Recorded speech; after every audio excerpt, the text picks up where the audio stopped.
one day she comes home very late. She's smelling perfume.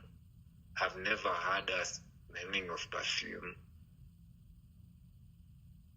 You know, and to tell you the truth, I brushed it off. Because she explained it in a way that, you know, I understood as a good boyfriend. And the love bombing continued. So she became pregnant. No, she did not become pregnant. She was already pregnant. She was already pregnant. She had gone to source a seed from an alpha. Then she homesteads the seed with a beta.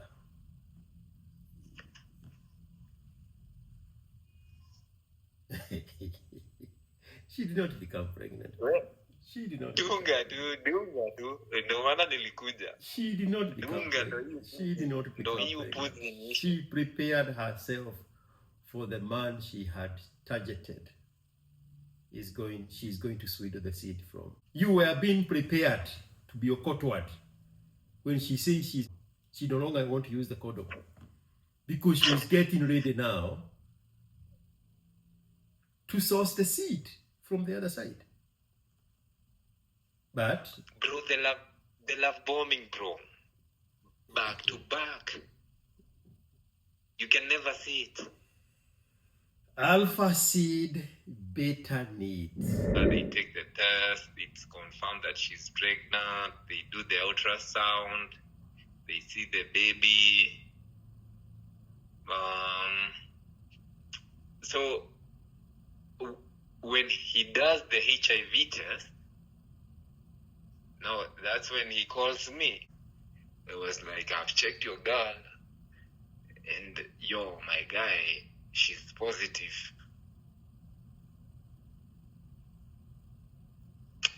I'm like, no way. If I'm the one saying that, I would be the bad guy. Apparently, I wasn't positive. So you are telling me that you took this woman to your job. She started handling the money. She started stealing with her cousin that she had suggested you hire. When you caught that, when you caught the credit, you called the customer. The customer said, "No, I pay by cash." Yes. You asked her. She said, "That is my cousin's route." You asked the cousin. Yes. The cousin said, "Ask your wife." Yes. You put a blindfold on your face. You go to the next level. Yes. She gets pregnant. You go to the hospital. You are told, "Oh no, she did not just get pregnant. She's been pregnant for a while. Oh, by the way, we tested for HIV, and she has AIDS. You don't." Yeah. But go to Mama Lucy and double check. The results are the same. Yes. The conversation about why she has AIDS and why you don't, she comes up with a story, you buy the story. Yes. She goes home one time, you check the phone, and you find out that the money she has been stealing from you, she has been using it to educate 3 of her siblings. And apparently, maybe I've been the one paying for her school fees also. And she went to college on your dime. Yes. You chase her away, she come back. She takes her things with her family. She goes. Yeah.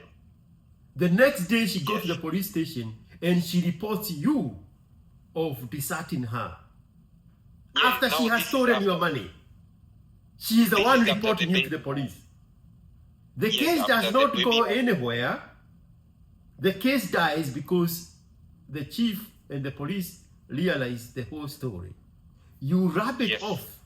You completely put another blindfold on your face. She shows up after 2 months. She knocks on the door, and you still open the door. Imagine. Kwani kuna kurogwa ingine gani isipokuwa hii?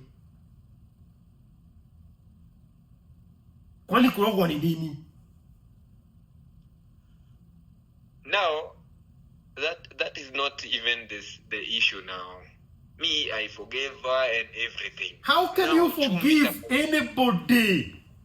It's not your place to forgive anybody. It's not your place to forgive anybody. How is that a thing? Who came up with that nonsense? Now, when I took her back, now, this is when now she took me out completely. It was like a knockout.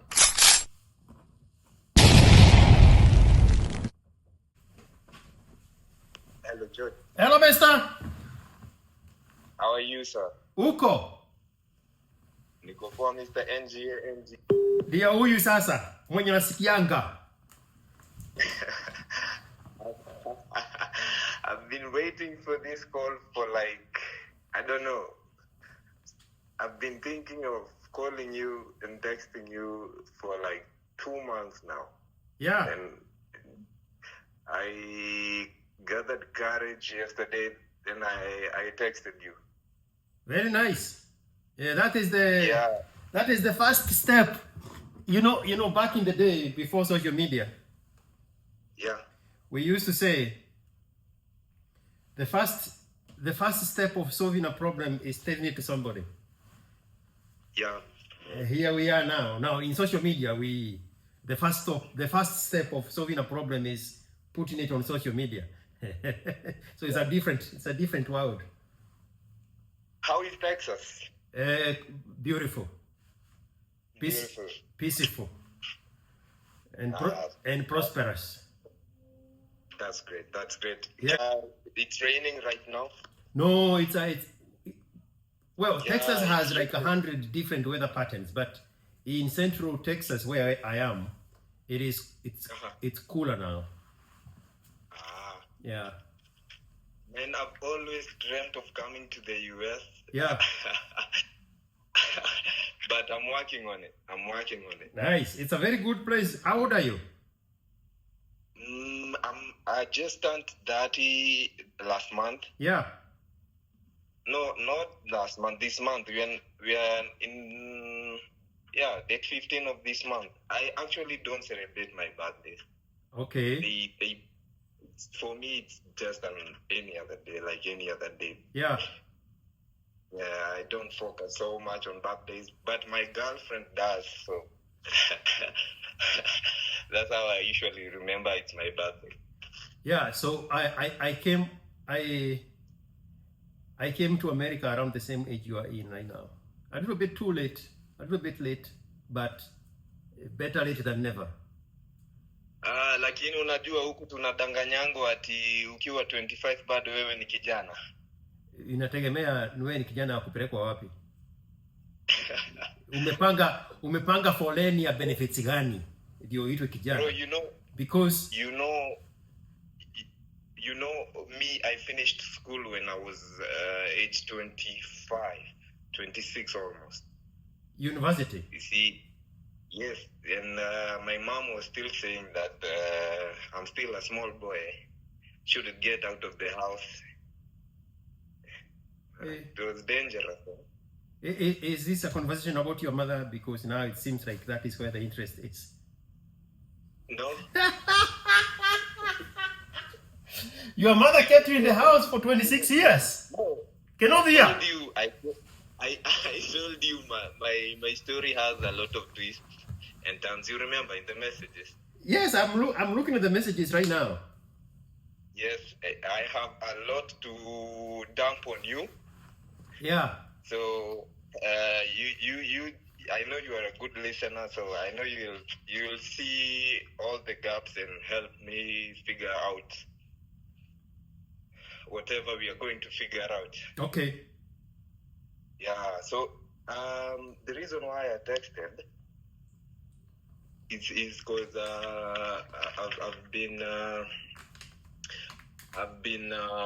I joined X like I think this year, the end of last year. Yeah. Then after I went through a very, very, very nasty divorce. So you were married, like married in real life? Yeah. At what age? I got married at 28. Okay. 27, 28. Okay. It was a traditional marriage. Yeah. But it didn't even get to reach the point where, I'm a Kikuyu. So kuna ile tunasemanga kuhada ivege. We had gone and done that, so we were now preparing to go back for the dowry ceremony now. No, but things didn't go well. But now that's like the end of the story. Okay. The beginning of the story is this now. Let me start the beginning. So after campus, because I was raised in the farm, Moranga County. Kenol, right? Yeah. Kenol. Yeah. So my dad is a large-scale farmer. Kimomori. Kimorori, you know Kimorori? Yeah. That's what Keno used to be called before there was a gas station there. Yeah. The name Keno came because of the gas station. Otherwise, that area is called Kimorori. Bro, who are you? Sometimes I usually think maybe you are an AI or something. The amount of information in your head. I'm old, bro. I'm old. I am old. Niggas, before your age, don't store such kind of information. Sometimes I wonder, because when I'm listening to the spaces, you have facts from all over the world, bro. People are talking about Singapore. You know a lot about Singapore. We go to Lesotho. You know history of Lesotho. I have to give it to you, man. You know what they say. Keep up with the world, or it will leave you behind. True. That's it. So a little information here, a little knowledge here, a little awareness here, a little awakening here. Then you are good to go. Yeah. So Keno's the real place for Keno is Kimorori. Yeah. So my dad has like I think 23 acres. I remember. I remember back in the mid 80s when they were settling people in your area. Now you're gonna think I'm making this shit up. When they were settling people in Kimorori. Because it used to be a farm owned by a Mzungu. Yes. It was a coffee plantation. Yes. The registration was 300 Kenya shillings in the mid 80s. Yeah. No, my dad bought an acre at 24,000. Exactly. Per acre. Yes. And actually, they were doing the ballot, Bogo. You know, Bogo, like they subdivided to shareholders. That is what I'm telling you now. The registration for that to belong to that co-op, the registration was 300 shillings. Yeah. Less than $2. And you know the value right now? Millions. 10 million per acre. Yes. Yes. Further down, you probably don't even know that far. Further down off of Maragua, there was a huge sisal plantation. it was subdivided the same way. Well, a little bit free market, a little bit more of a capitalistic way, but the acres were going for 30K. Okay. It was hundreds of thousands of acres of sisal farm. That sisal plantation, the workers were Luos. Kikuyus were too lazy to work in that encroachment. The harvesting of the sisal, yes. The Luos did it. Because I've seen sisal plantations. The work there is tedious. Yes. So the Luos were the ones who were brought there, and they lived there in camps. And that Warigi guy, the young guy who showed up in some past two World Cups and was playing for Netherlands. I think his name was Warigi or something. Yeah. What is his father's name? I don't know his father's name. But his father was also a footballer, right? Yeah. Either that guy or a different guy. And I'm thinking it's that guy. So he was born in that camp, inside that sisal estate. It used to be called Samia. We nicknamed it Sama. But it was Sameer, sisal estate. So Kimorori was divided first, and then Samia next. So let's go back to Keno.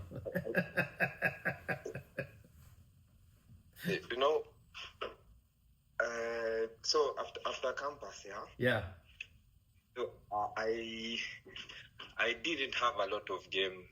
When in campus, because when I finished high school, yeah, I wanted to be a DJ, okay. But my parents were like, well, no, you cannot go that way.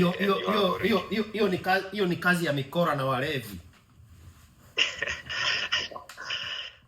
But let me scare you right now. You see, when I usually visit them right now, when I go to like holidays or maybe to see my father in the plantation, yeah, maybe more talk with my dad or with my mom, then I go to the shamba. Yeah.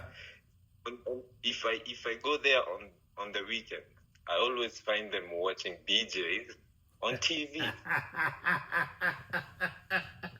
What happened to Jesus? Does not like disco music.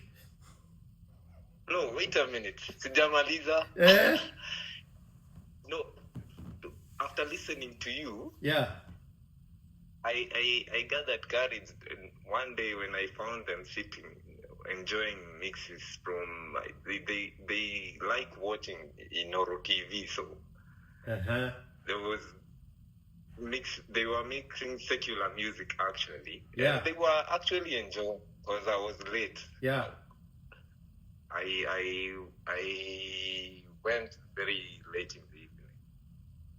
They were seated, they were watching. When I asked that question, unajua hakuna mtu aliongea? Uliwadunga? They were.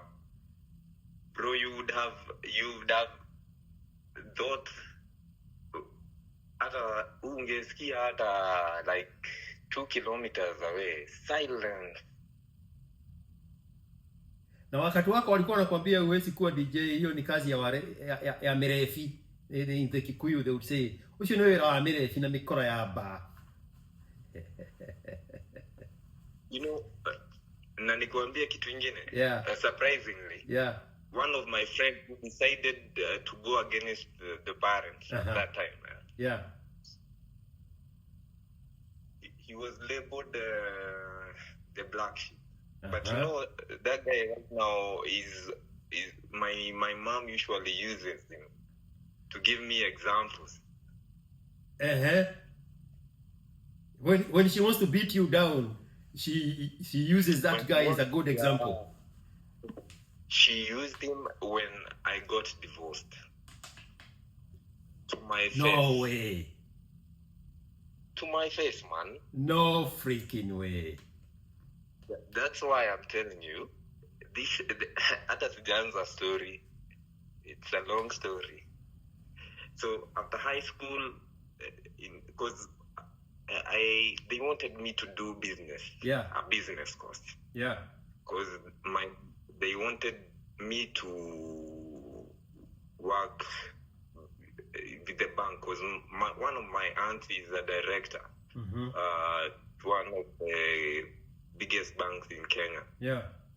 I don't want to say the name, but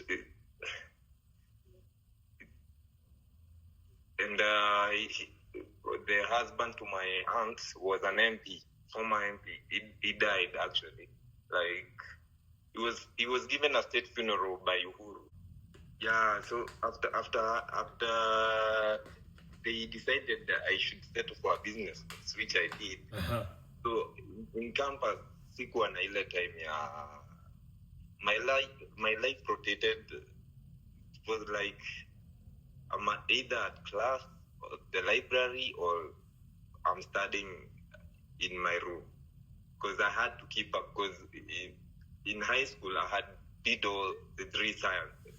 I didn't do business, so I had nothing, no information about the business whatsoever. Yeah. So, and campus is like they don't wait for you to catch up.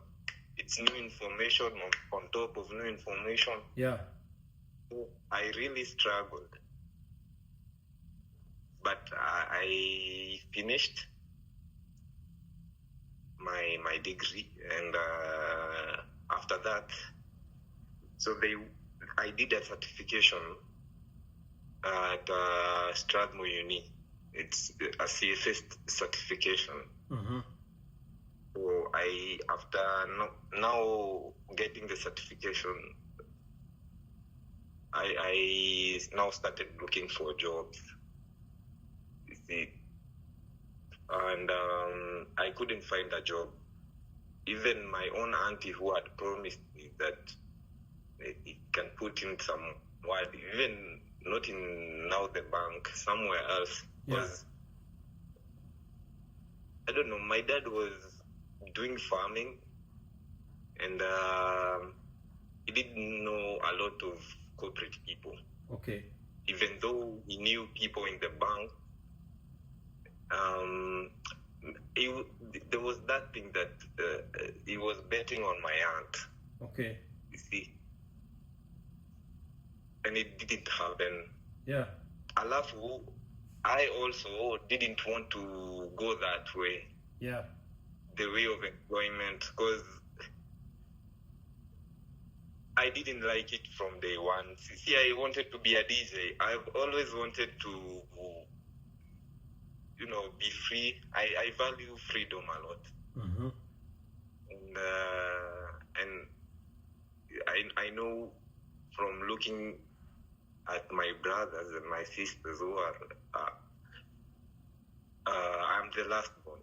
Okay. So, as a last born, you get a chance to learn from everybody. Are you an only boy? From your dad, from your... No, we are 3 boys and 1 girl. Okay. So I had a lot of experience, and but just via looking up, by observing the family structure, even without even asking questions, you would see, like, those in employment, they didn't have freedom, and I wanted freedom. So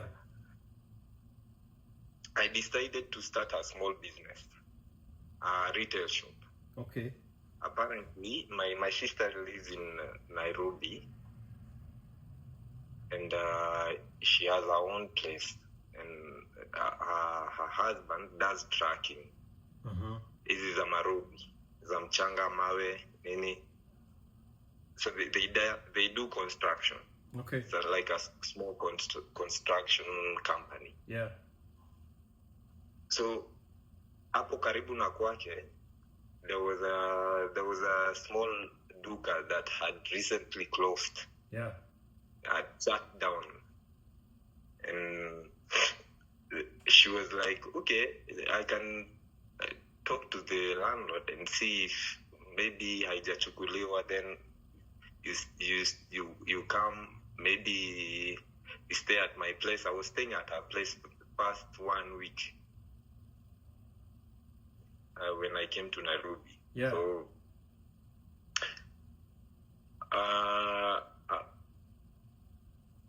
the business did well, and actually it's the same business that I still do today, but now we no longer do retail. Yeah. We also do wholesaling. Okay. Started from a retailer to a wholesaler. Yeah. Within like a period of 5 years, I had gone from a retailer to a wholesaler. And just imagine, I started this business with only 20,000 shillings that I had saved in campus. Okay. Because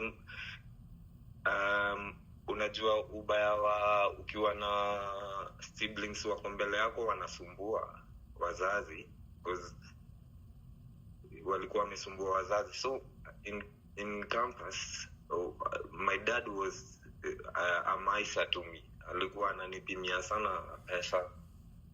By the way, throughout campus, nilisoma na Tululu. Do you know this small phone, a Tululu phone? He didn't buy me a smartphone. Yeah. He bought me a small phone. If it's any consolation, when we were going to school, there were no phones. So what's the big deal? The big deal is kuna siku karibu nikose kuenda exam. But did you? Because I didn't know group chats. Unajua saizi watu wanafanya class rep, anatuma messages kwa group chat. Kama huko kwa group chat unaachwa nje. But did you die? I didn't. Hey, Gen Zs, you go hunting for traumas to attach yourself with, just to feel like you are part of the victimhood. No, let me tell you something else. If I had X in 2017, 2018, to say if I had X installed in my phone when I was in campus, yeah, the mistakes I did, I think I would have learned a lot via X. Because the things I have learned, homework or what have been on X, yeah, they're like life-changing to me. They switched me from one personality to a very different personality. And the way I view life and a lot of things, politics, investments, the world, I've seen it through X. Hata hiyo kutamani kukuja USA, it's via X. But there are millions upon millions of people on X, and they are not benefiting from any of that information. So the platform, I know, the platform is not the reason why you have the information. You know that saying, when a student is ready, a teacher appears. And when the student is truly ready, they no longer need a teacher. It does not matter where that place is. Because now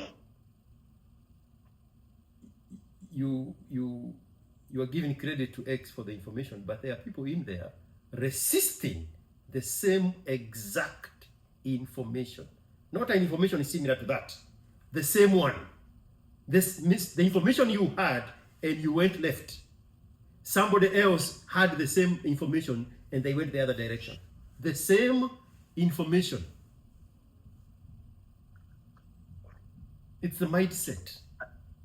Attitude is everything.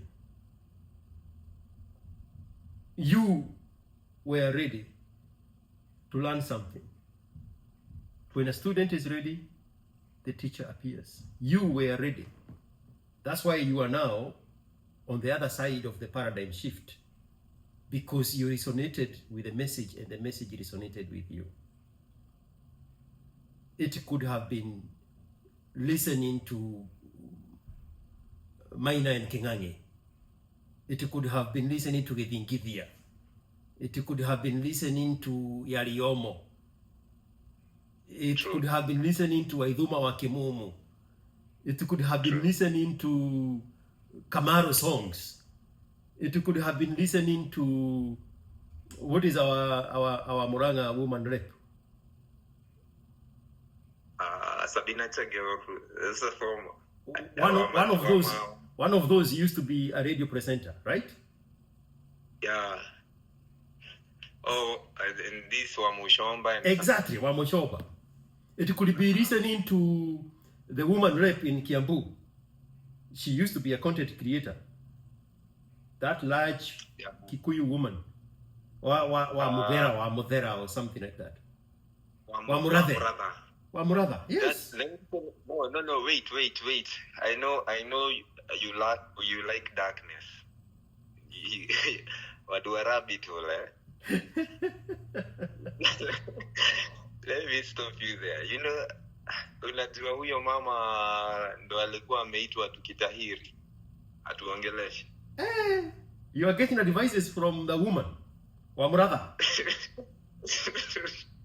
The Kikuyu culture is done. It's done, bro. You know that that Luo guy who was so mad that they stole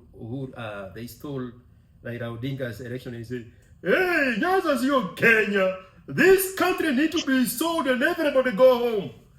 That's what needs to happen to the Kikuyu culture. It needs to be dismantled and everybody go home. But niambie, Wamuratha was your Mutiri. Mutiri one of Wamuratha. What a messed up world, bro. That's Kikuyu land for you, bro.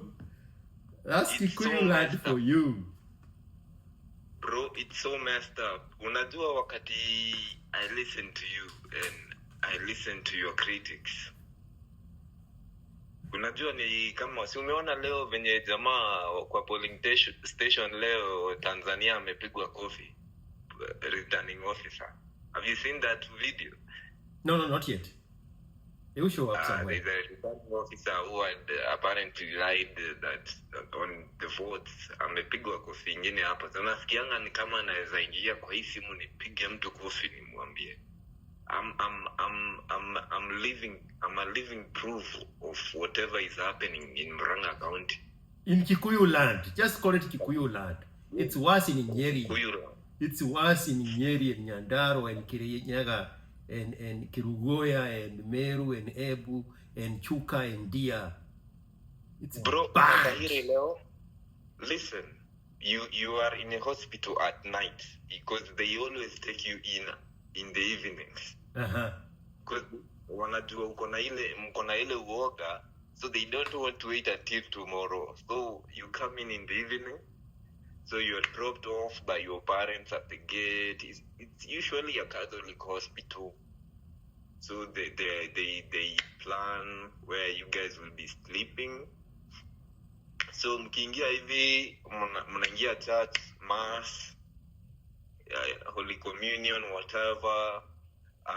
The father in charge of the parish gives you a briefing, a welcoming speech, small talk, and now it's serious business. Mnaambiwa mkiingia kwa hii laini, mkiitwa jina mnaingia kikatwa. Then they wait for like 3 days for the wound to heal. You can now maybe do some few steps with a little bit of pain and some painkillers will be given. So kitu wa kwanza hakuna uchungu because it's anesthesia. Inaitangwa anesthesia. Me, my English is not that well.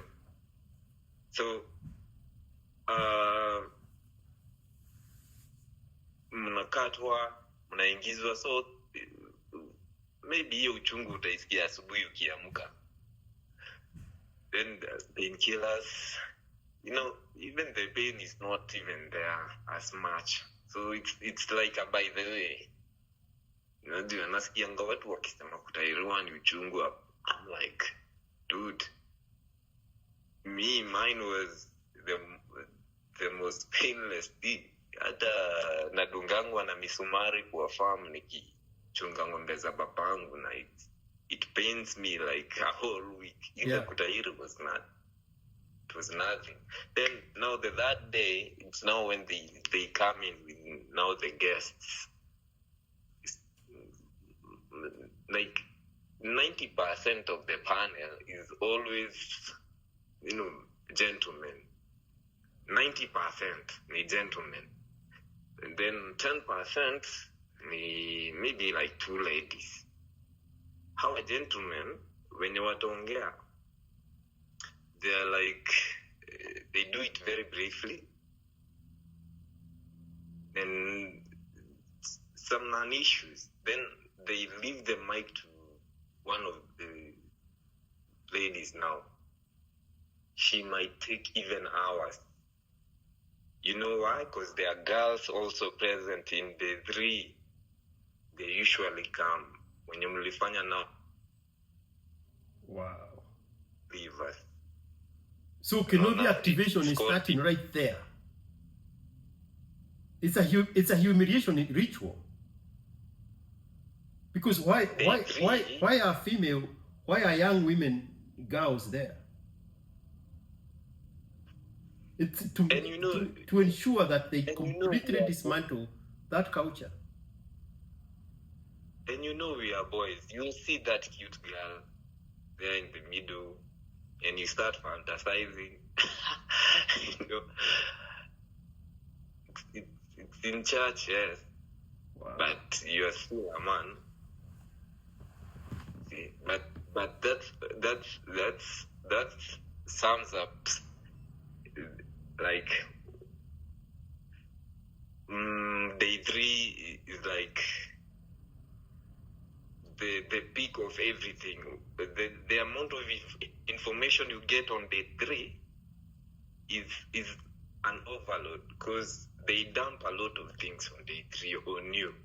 Day 4 and day 5 is activities. You get to interact, maybe ask questions, Bible verses, those relationship discussions. And it's like a discussion. They tell you mambo za ndoa kidogo kidogo, brushing tu uko juu tu.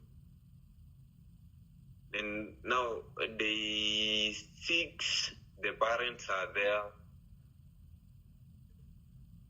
There is always a mass, because they are there to pick you up now. You do a mass, and now it's everybody goes to their own home.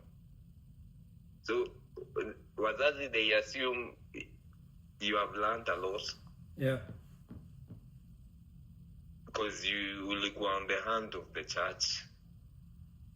They assume you learned everything there.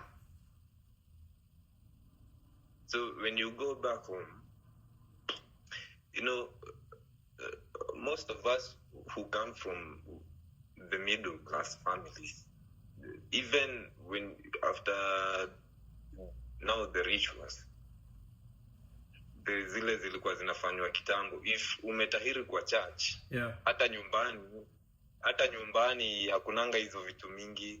No. You're in your own cubicle, you get food there, your uncles, they come to change your bandages only. There is nothing they are telling you.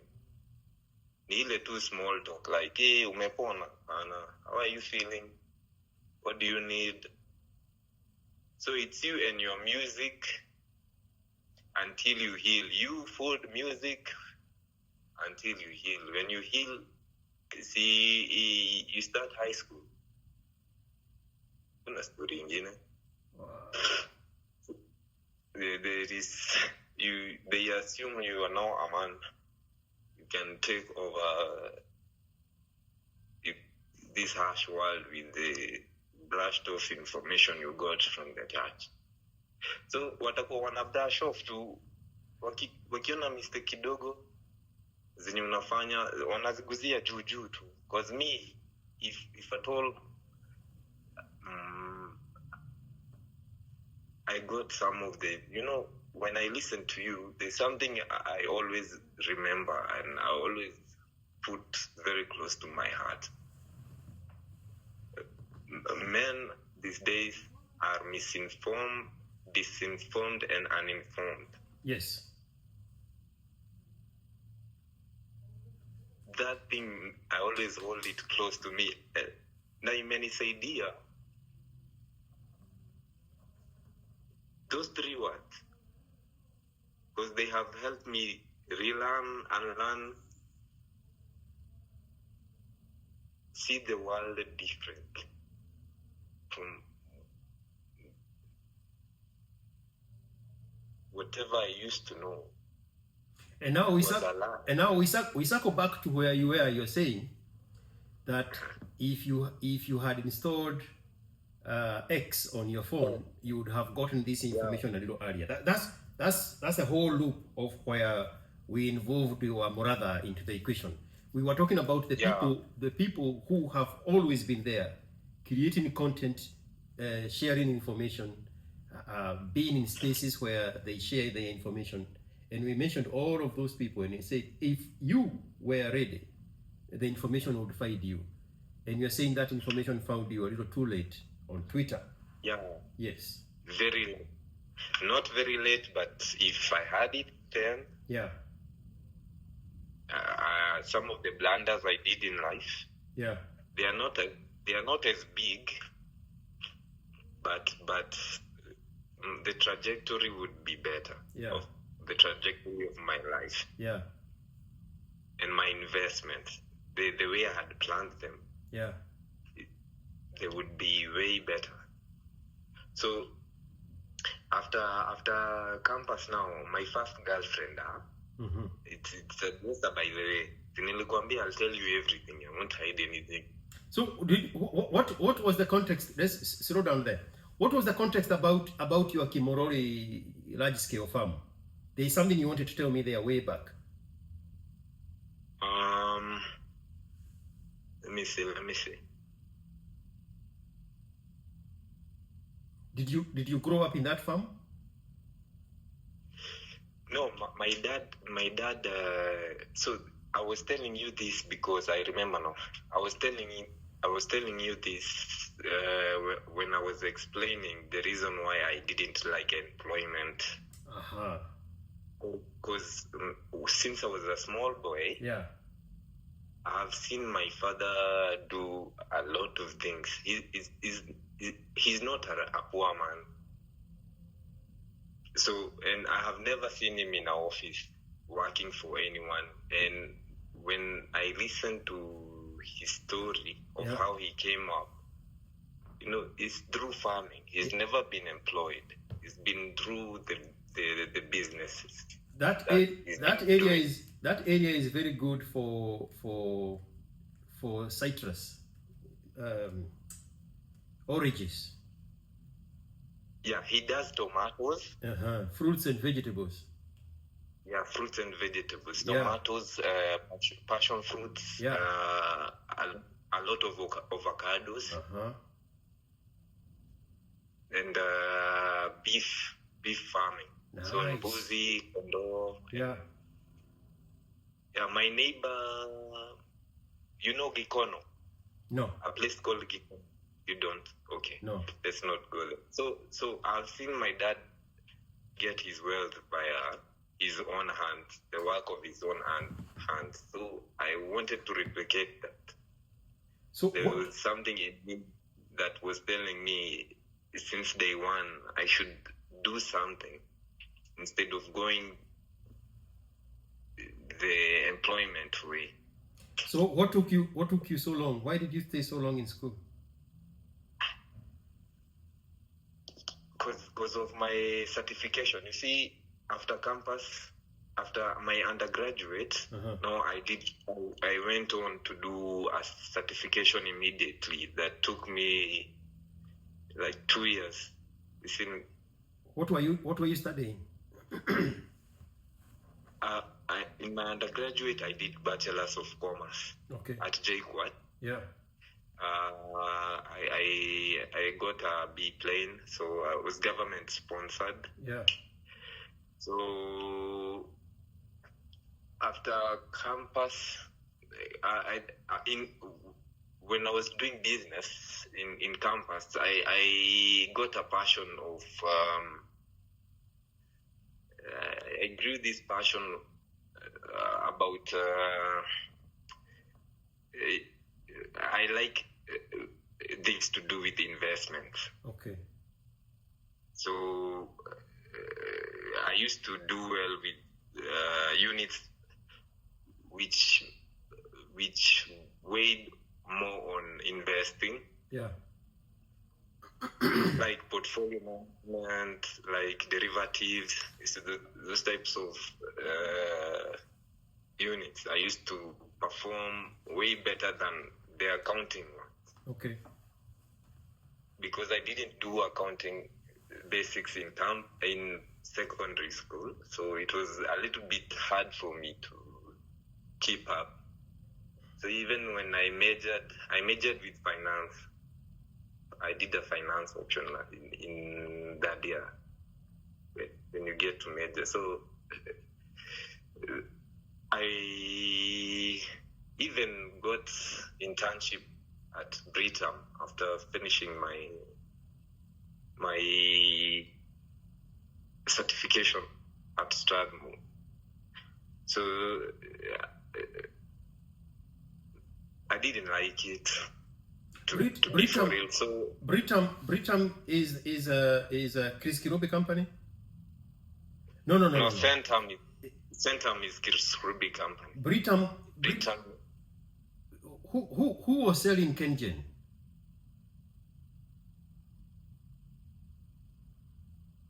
Who is that? Jim Nabaro's company?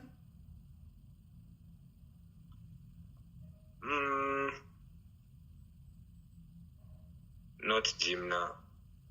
It's a Kikuyu guy, but it's not Jim Nambaru.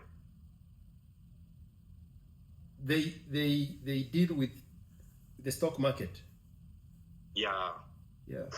So you get to advise clients on how to invest. Yeah. I also have my because I have a passion for that line of work. I also have a portfolio but mine is in Jubilee Insurance. So I found their terms to be way better, but I was an intern. That's what I was going to ask you. So you are an intern at Britam. Yeah, at Britam. Okay. So the small coins I got there at Britam. Yeah. Plus the 20,000 I had saved up from campus. Yeah. Now I started my retail shop. Okay, so let's go back to when you were in campus, your first girlfriend. No, after my girlfriend in campus. You were in the middle of telling me about your first girlfriend. Was this after campus or in campus? After campus. Okay. Let me shock you. I was a good guy in campus. I didn't play with girls. So the only girl I had was a kienyeji from Ushagoa. Mm-hmm. So I used to go home, then kanyaga, go back to school. Okay. School girls. Unajua ukiwa na tululu nani atakupea namba surely Watson. So you are the privileged kid in college? Yes, I was a smart boy, but apparently smart doesn't work with college girls. Where? It does. So you are getting your first girlfriend after you got a better phone? Yes. Walai Mungu moja. So and the reason why I'm telling you this is because you taught me a lot about female nature. Yeah. In the sports. Yeah. Now, after campus, now the first baddie I got, you know what she told me? She was like, because now I was running now the shop. Ndo ilikuwa imeanza kushika. No, I'm getting customers, I'm retaining customers, I'm getting referrals, you know. I have gotten one employee. What was your product? Now, it's a convenience store. Ah, okay. So unajua chakula lazima watu wakule. Yeah. Na vitu matumizi ya nyumbani nakuanga ni kawaida. So it's a good industry. Yeah. Even though it has no barriers to entry, but if you manage to get good base clientele, actually you don't need a lot of people. If you get regular customers. Let's go back. Wait. Wewe unapotea sana. Let's go back to what your girlfriend told you. Unajua aliniambia nini? Aliniambia her exact words. I'm not ready to get married because it looks like you are looking for a wife. Where? And now you are 26. Yes.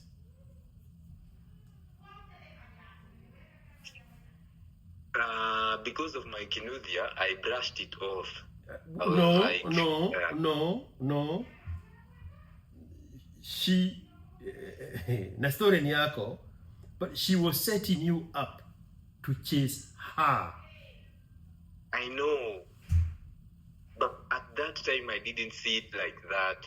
Unajua, at 26, I was like just another girl, like those one of campus. They are not interested. And I was like, okay, if she's not interested, I'm used to rejection. So, well and good, let me focus on my business. Yeah. And now I focused on my business. And apparently, the business went well. I didn't think about her again. I didn't bother. I decided to focus on the business. And it actually helped.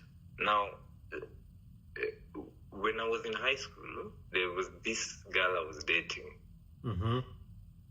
She was now like my first love. Mm-hmm. I was in Form 2 and she was in Class 8 joining Form 1. Mm-hmm. All the way since Form 2 until I left campus, she was my girlfriend, but I didn't hit. Mm-hmm. She was your girlfriend, but you were not you were not her boyfriend. Yeah, if you put it like that. But the pain in me is saying, hiyo time yote alikula pesa yangu na sikugo. Yes. I didn't hit. Yeah. Nice guys. So now imagine now who comes back after she hears now I am doing well in Nairobi.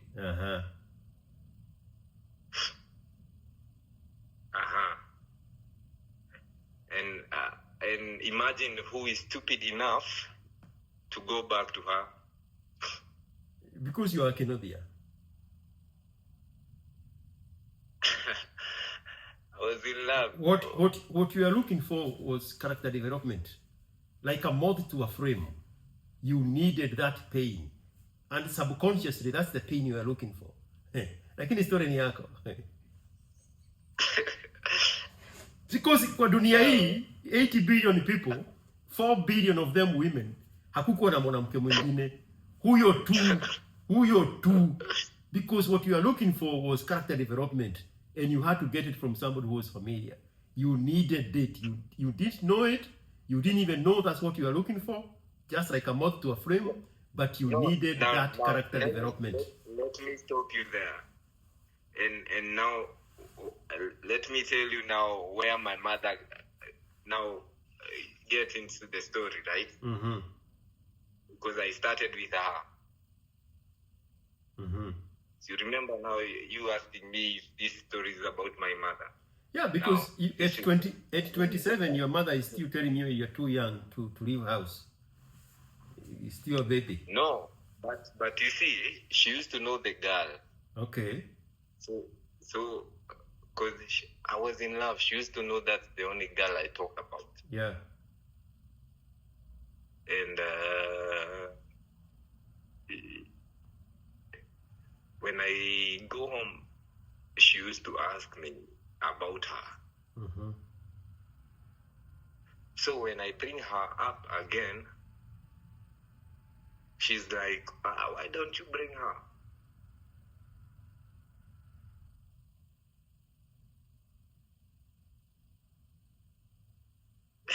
I listened to my mother. Mm-hmm. And decided to cultivate this. I wasn't into her as such, because, you know, kama mtu ashawahi kukataa kitambo na umeona na kuna demu mwingine unajua anakupeanga, si unajua of course kunyima unanyimwa, because now I'm no longer 23, I'm 26. Mm-hmm. I know better. Yeah. But my mother's voice is telling me, you know, give it a try. It is reinforced now by my sister's voice, which is telling me, you guy, you two can make very good kids. Mm-hmm. Nikiwaangalia hivi, if watoto wenyu watakuwa, my dad is silent, saying nothing. This guy is saying nothing, observing too. He's like, yeah, you wanna bring her, you bring her. We will cook for her. And I did. Yeah. And we started dating. Yeah. I used to think she was a virgin, because I left her as a virgin. Sikuwa imguza. So siku ya kwanza na mguza, so day one, she's now even the one initiating it, you know. I used to force her. Now she's the one initiating it. And to tell you the truth, I didn't like it, because, you know, why are you no longer a virgin? What have you been up to? You knew her when she was 16. Yes. And now she's 20 what? 24? 24. Mm-hmm. 8 years. Bro, 8 years. 8 years in a woman is 22. 8 years in a woman is 24 years of a man. 8 years. You expect the woman you knew when she was 16 is going to show up the same woman at 24.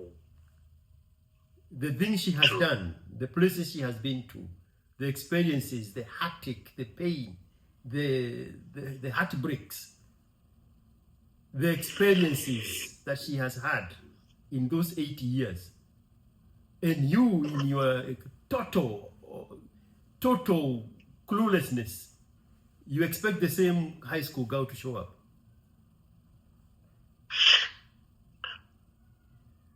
Bro,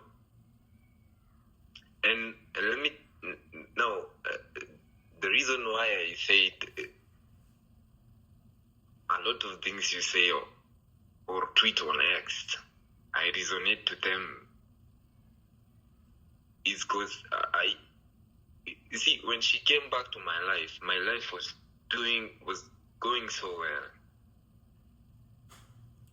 When she comes in, she starts disrupting everything, bro. Everything I'm doing is now disrupted. Because now, you know, when you become a wholesaler, the amount of responsibility you get, because you owe a lot to your customers, and you are serving customers who operate from different times and from different areas. They have different schedules. They need different items. And they need to be served according to however they like to be served. You have to adhere to whatever your customer like, what you are going to package and sell it to them. So if I have a customer who closes at, let's say, midnight, operates maybe from 8 a.m. till midnight. They know we do deliveries even at night, because if you are around the area, we have employees for that. You can order at 8 p.m. You have your things by 9 p.m. we are there. Now she comes in, she wants me to change my timetable to suit her timetable. She wants more dates. She wants more time. At the beginning, I held my frame, but little did I know I would lose it, because you lose it little by little, subtly. Yes. They know how to push you. Yes. Yeah, I didn't see it at the time, but when I listened to you and I looked back at my life, I was like, dude, this was happening to me just the other day, and I didn't see it. It's called betazization through 1,000 concessions. You cede power one incident at a time. You cede control one occasion at a time. Slowly by slowly. Just like the story of the camel and the tent. When you look back, when you are a shell of your former self, you cannot recognize yourself, because you have conceded everything to this woman. They're not going to come and grab. No, women use soft power. They will emasculate you, one incident after another, one move, one calculated move, one pillow talk after another, one correction mid-sentence after the other, one quick one before you leave the door after another. They are going to imprint their nature on you. And if you cannot recognize this in time, if you do not have the information, then betazization through 1,000 concessions is yours to keep. And something else, they know how to craft it so well that it looks like now you are the problem now. Yes. And also they show concern. They are worried about you. They are concerned about your welfare. And now with your age of wokeness, there is this something called mental health. I don't know what that is, but I hear people talking about it. They are concerned about your mental health. They are concerned about your safety. They are concerned about your welfare. We were worried for you. What if something could happen? Hey, bro, I see it in married men all the time. And you can tell, even if you don't know anybody so well, you can tell the imprint of a woman's nature in them just by the way they approach a problem.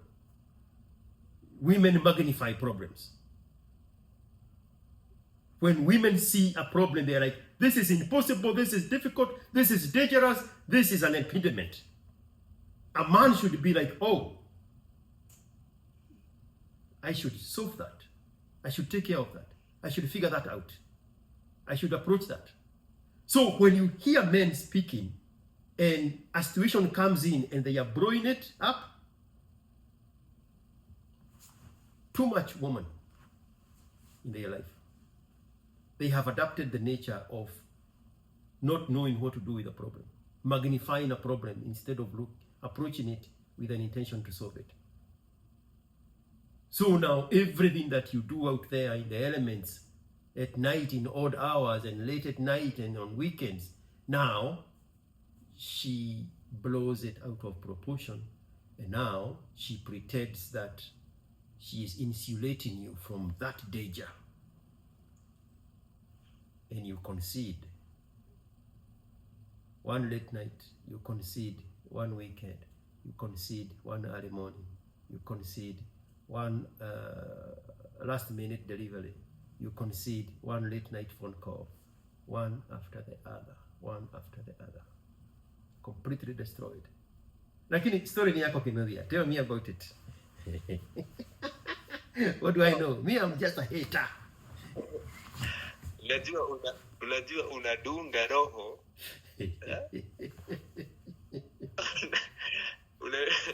Unadunga na upulizi. Now listen to this. After now, I've taken her home, and you know, we are back to Nairobi. The first things happened so fast. As in, she got bored of me so fast that, unajua, how do I even say it? The moment I started conforming to whatever she wanted,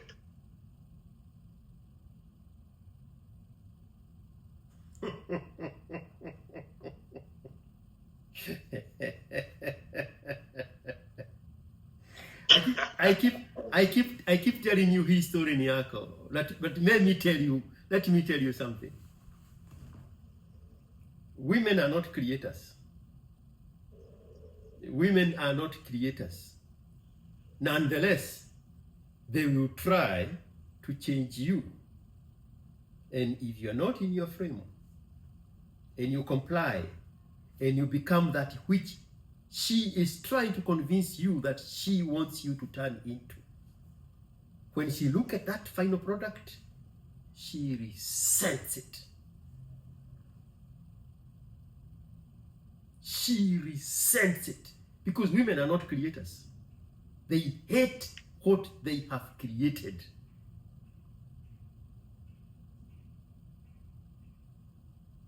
True. I remember there's the day I decided I'm not going back to her place anymore. No. Stay here. Stay here with me.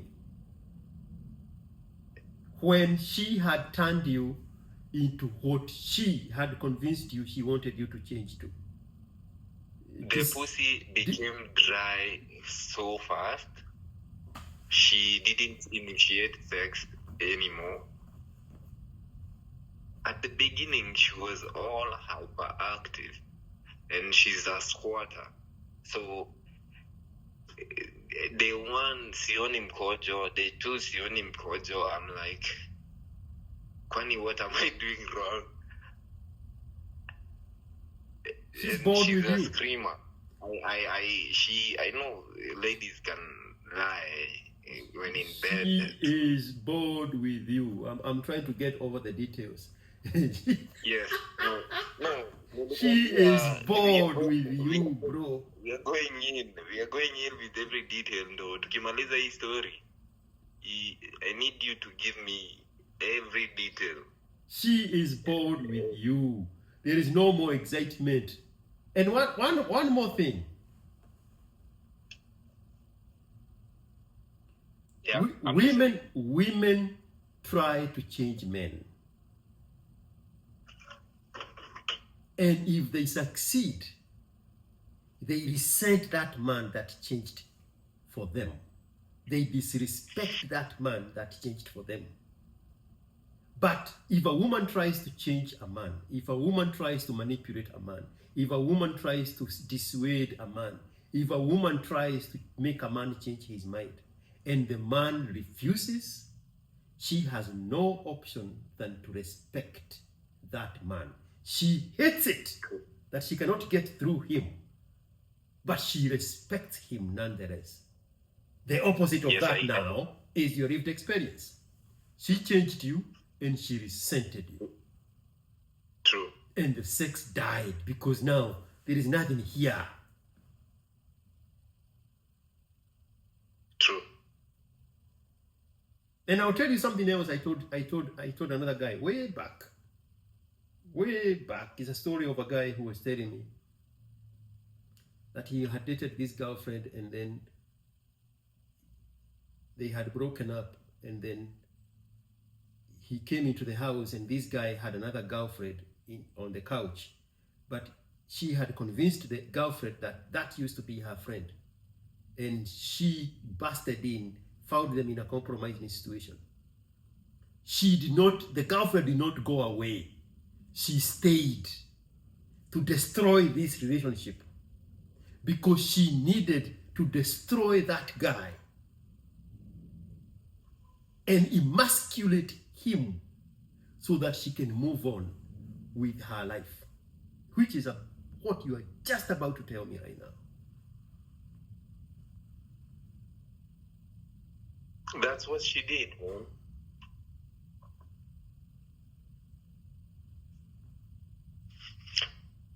Okay. She emasculated you, and you conceded to all the fertilizations.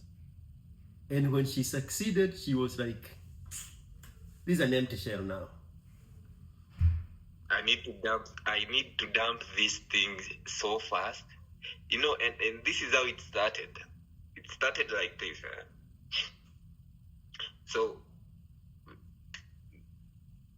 before she used to cook, every time, she used to be excited every time. She knows I'm not the kind of guy to play with girls when I'm in a relationship. So I have a little bit of standard. Ile ya kujiekea tu at that age I had. Yeah, hiyo ni ujinga na ni upuzi. Watakuwa kupigwa makofi. Standards za monogamy. Bro, women want men other women want. Bro, she used to go through my phone. She used to be bored with my phone. She didn't even touch it. I am the problem. He could touch it for like 2 minutes and she's like... I am the problem. Yeah. I am the problem for saying these things out loud. Women want men other women want.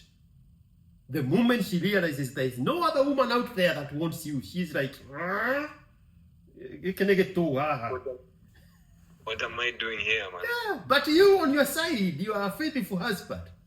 Faithful and husband in one sentence. In which world? Lazima nipite pizza in bana.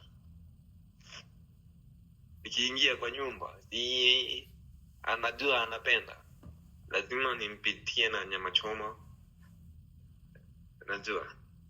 So she used to cook. She used to cook when she realizes that she does not have to put any effort to keep you. The punani dried up. The cooking stopped. Yeah. The cleaning stopped. Yeah. The washing stopped. The cuddling stopped. Yeah. Yeah. The opening of the door with a smile and welcome home stopped. You know, and there is a day I remember. The last day I went to our place. Yeah. And because I didn't tell her I was going. Because I thought maybe there was something in me which was telling me there is something wrong here. You guy, there's something wrong. It's either she's cheating on you or she doesn't like you. But here, she doesn't like you no more. Haiko inaniklikia. So I was so emotional that the only thing I thought she was doing was cheating on me. of course, maybe she was cheating on me. I don't have proof of that. But the last time I went there, I didn't tell her I was going. So when I reached, I didn't find her in the house. And, she works at a telecommunication company. This is a Safaricom, our Safaricom dealers. She's a salesperson. Mshahara yake ni 15K. Not to belittle her, but nikiangalia zile options niko nazo sahi za wasichana, I am like, what was I even thinking? So when I went to her place, I didn't find her. When I tried reaching out to her, you know what she told me? She was like, unakujaje bila kuniambia? That's when I knew, this one, like, I can't do it no more. So I waited for her. She was like, nipatie 30 minutes nakuja. I waited there for like 1 hour. And I was like, nah, this is not me.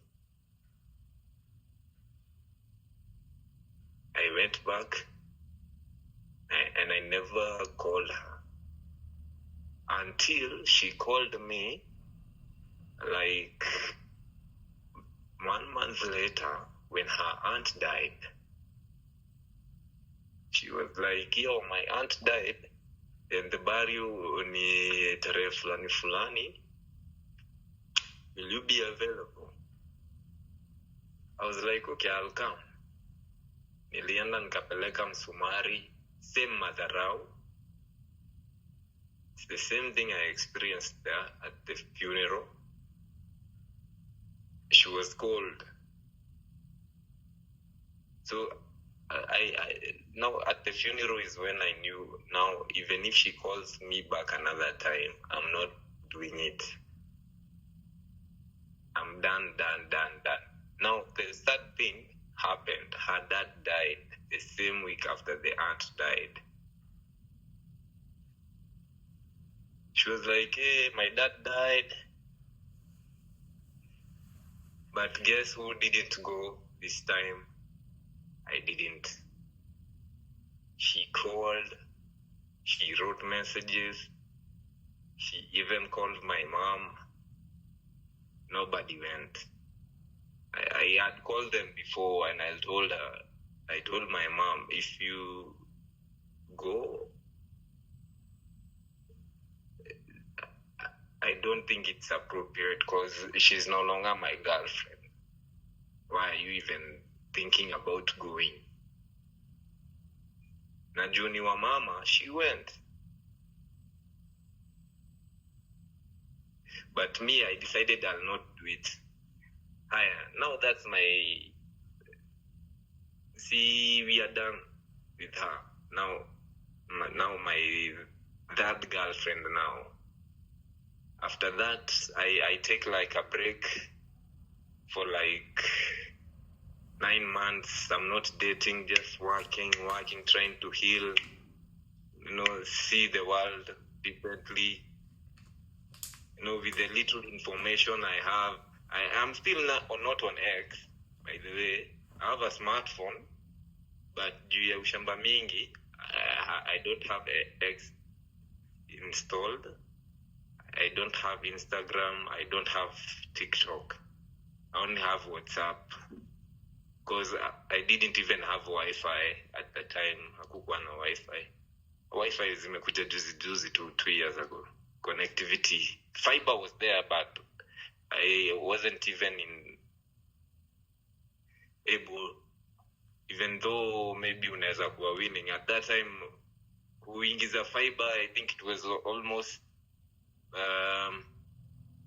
it was ranging 50,000, 70,000 at that time. Because inatolewa huko Caltex. Because I'm located along Kangundu Road. If you know Kangundu Road. Mm-hmm. So now I get this girl. Now business is okay now. And because business is okay, and I am now having good credits with the bank, because they are seeing my account, my transactions. I decide, because I'm seeing people are buying land at Kamulu Joska, and the land is going for 150,000, 200,000. Let me take a loan and buy a piece of land, which I did. Actually, the first time I went to the bank, I was asking for 200,000. They told me, my guy, you can qualify for 500,000. So why don't you just we give you this 500, maybe you can stock up your business. I saw it as a good idea. It was before COVID. So the banks were lending to people at very low rates, and availability of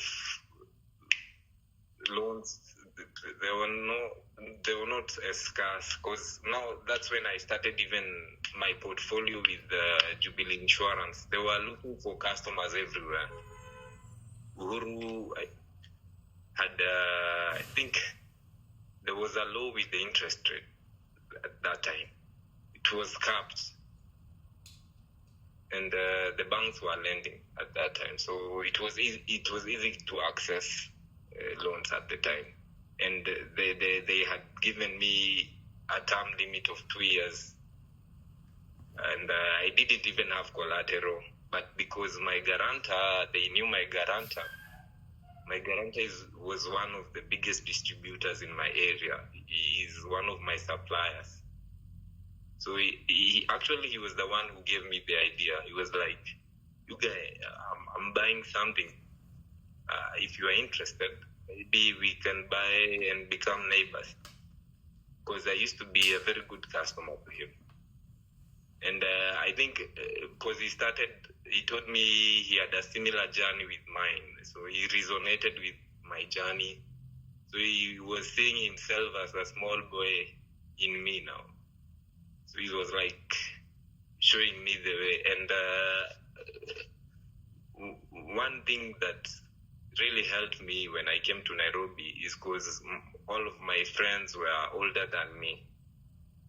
Because when I came to my sister's place, I didn't get a lot of time to, get new friends of my own. So their friends were my friends, you see. So I got a privilege of having friends who are way, way older than me. So that was one of the advantages. So when she came in my life, I had a loan with the bank. No. You have not introduced the third girlfriend yet. You are at the point where you are in the bank and you want to buy a plot ya Kamulu, and instead of 200, they give you 500.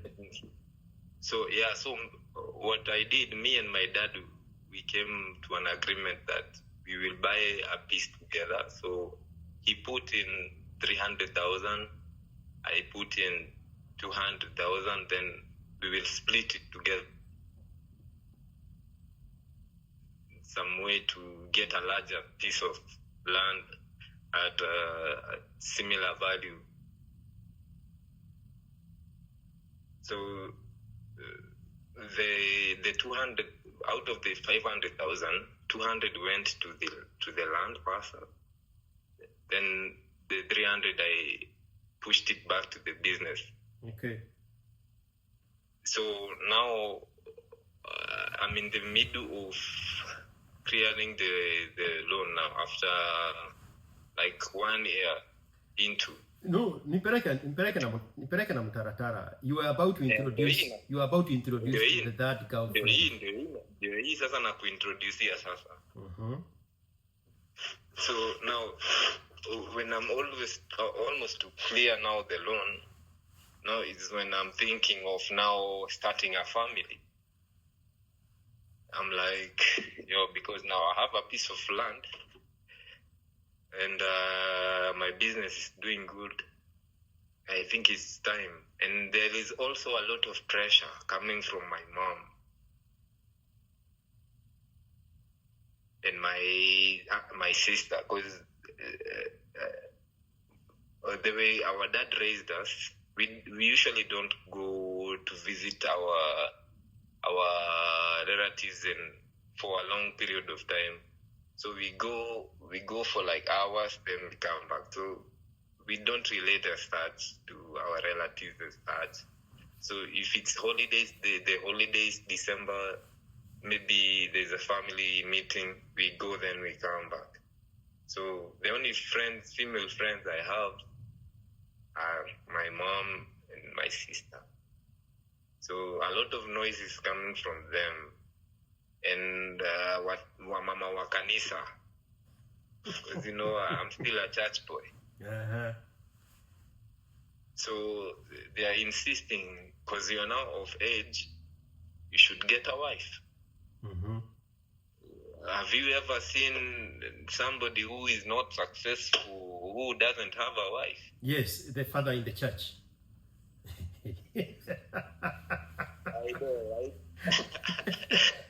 Jesus himself. It's nonsense, bro. I give in to the pressure. And guess what I do?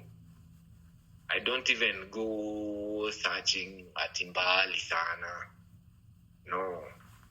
One of my customers, who is not even a serious customer, is just a by the way customer. Wale customer wa majani, maziwa, this customer tu wa kawaida tu. So I think she had planned it for years. Whatever I'm going to tell you. I am glad you are preempting with that, because that would have been my response, but I would have been the bad guy.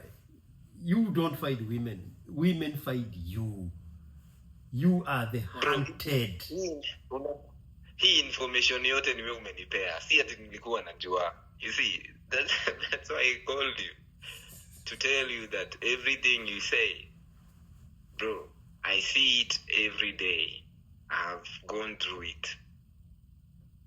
Mimi, in my life, in my adult life, I have only found one woman. One. The rest of the time, I am the hunted. Majority of men have never found a woman. They have been 100% been hunted. Hunted.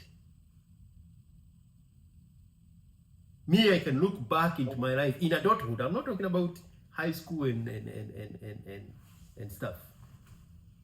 In every situation, a man fights himself with a woman. That woman had discovered him a long time ago.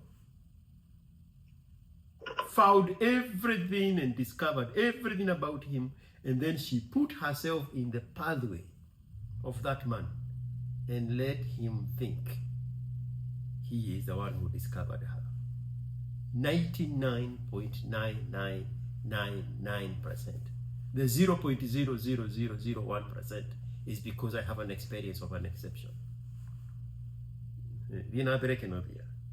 Customer alikuwa anakuja kununua majani na sukari. You have been hunted. You have been profiled. Bro, then they know how to do it. It's like they have gone to the theater and they have gone through lessons. No, it's in their nature. You hear me saying a 14-year-old Okota at Jomo Kenyatta. She never needed to go to any seminar. She never needed to read a book. She never needed to sit in a group of women and be advised on how to Okota a 63-year-old man. No. But you had Ida Odinga give this fake story about how she met Raila. With a straight face. Unajua nilikuwa namuonaga tu, alafu siku moja akaniambia akuje nitembeze, tukaingia kwa gari, tuna drive. Naona sasa environment imechange, Tunaendelea. Oh my God, guess what? Alikuwa ananipeleka kwa nyumba ya baba yake. Oginga Odinga. Mimi najikuta niko kwa nyumba ya Oginga Odinga. Na mimi hata sikuwa nimevaa vizuri. Nikamwambia sasa ukiniambia unanipeleka kwa Oginga Odinga. Bullshit. Bro, they are perfectionists. People who were not born, they already knew who Raila Odinga was. She is the only one who had no idea that Oginga Odinga was Raila's father. But with a straight face. She's giving that story with a straight face. Hata sikuwa nimejipamba, hata sikuwa nimejipota. Nilijikuta tu niko in front of Oginga Odinga. Akanipea 200, akaniambia msichana aende nunua China hii. Brother, hunted like a wild animal. Hunted. That woman who was doing reconnaissance, is that what they call it? Yes. Yeah. She was collecting intel. Bro, she knew everything about you. No, this is what she does. You know, she creates a relationship between me and her. And I'm not the guy of chit chat. I hate small talk. So she knows I hate small talk. So one day what she does, she comes to my shop crying. No, those fake tears. She cries and she says that she has lost one of her sisters. And she will be away, so and she's not taking everybody with her. So she'll be sending one of her daughters, so we will not be seeing each other because I have a burial. And because I don't know her well, I'm like, I am not even supposed to be feeling this, but I told her, sorry, small talk, but I didn't give her anything. I'm a guy of kukanyagia pesa. So I told her, you have a good journey and you take care of yourself.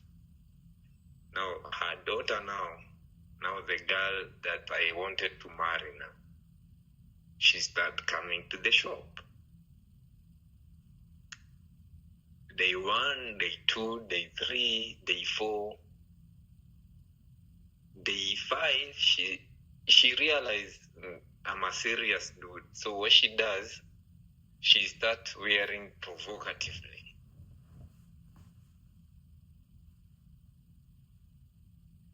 Na Kinodhia unajua haina mtu inaita babe. So I was like, fine body. Umeanza kumudiscover sasa. She starts smiling now when I start initiating conversations with her. You know how the games they play. They give you attention. When she comes to the shop, she's not in a hurry anymore. She comes frequently now, every time. Maybe even she brings customers. So I asked her out.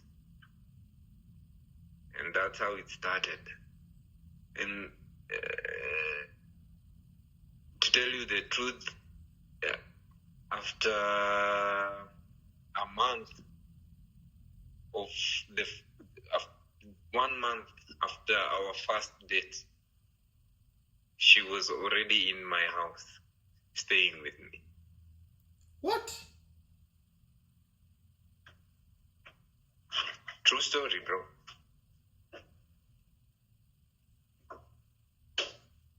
Dogs in a pound, waiting for somebody to adopt them from the pound. homeless dogs in a pound. Bro, you know what she did? So, on the first date, because I'm looking for a serious girl now, you see? Because I've been through heartbreaks. Mm-hmm. And I'm being a little bit cautious now. Because, you see, I have a loan to clear. So I need a serious person. I have, the dreams I've always had as a small boy of creating a good family. I want to do that. And I don't want to fail. So, the first date, it's just casual. No, she's insisting we should sleep with each other. But me, I'm like, no. But on the third date, hey, the dress she wore and the flirtation on the date, and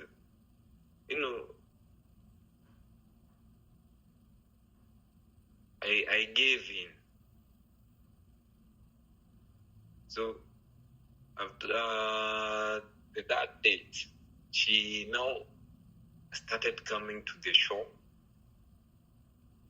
After I slept with her, she started coming to the shop, and she started demanding that I should let her into the shop. There you go. We should spend time together. If at all you're not able to see me on the weekend because you are working.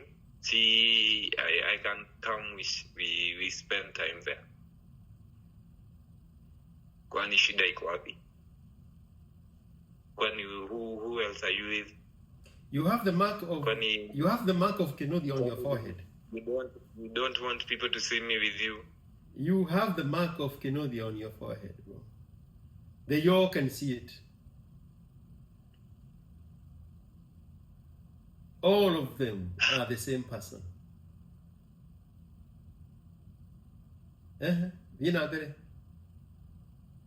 Ukasema, by the way, that's a very good idea. We get to spend more time together.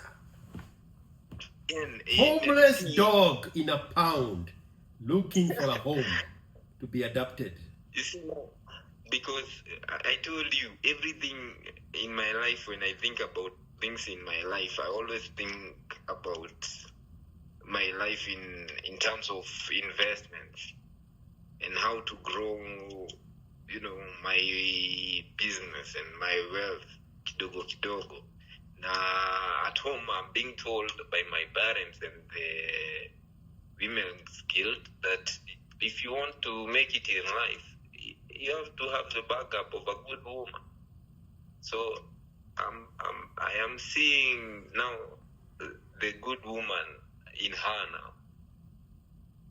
So I decide, you know what, you can be coming here, because sometimes we are short-handed when there is a lot of people maybe who come to shop at the same time. You can help us, clearing the jam, and especially in the rush hours.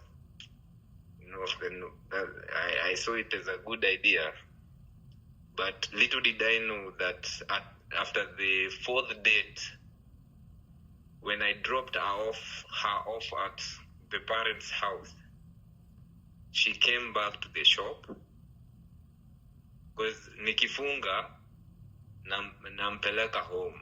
Unaona sasa hata inabidi nifunge mapema, because I'm used to close at 11:30.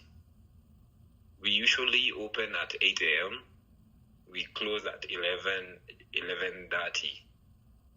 Because now security is beefed up. There is a lot of police at night, so less robberies. Then there are now, we have street lights, so you can do whatever you want at night. Actually, some businesses do go for 24/7. They operate 24/7 these days, especially supermarkets. Mwindi Mweusi is and Magunas. There's a new Magunas just near us.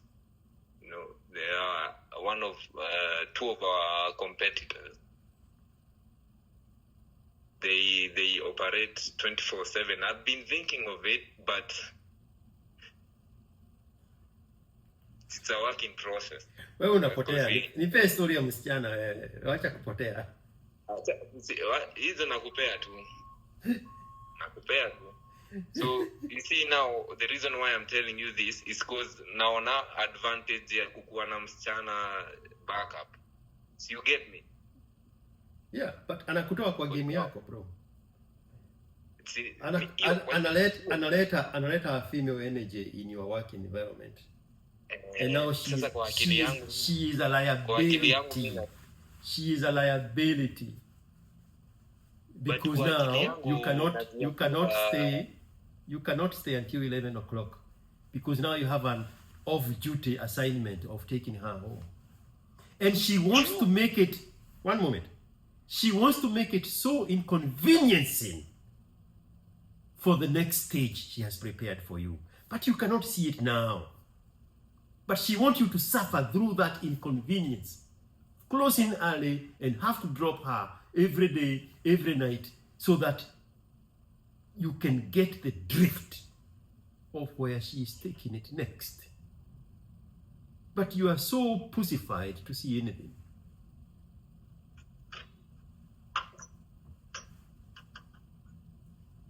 She wants full adoption. She's a homeless dog. You got her from the shelter. There's no part-time sleepovers for a homeless dog. She wants the whole room and board. So she has to make your life miserable. Accommodating her on a part-time basis, it has to be so inconveniencing. The idea of you putting her in your house has to come from you. But she's reading you there.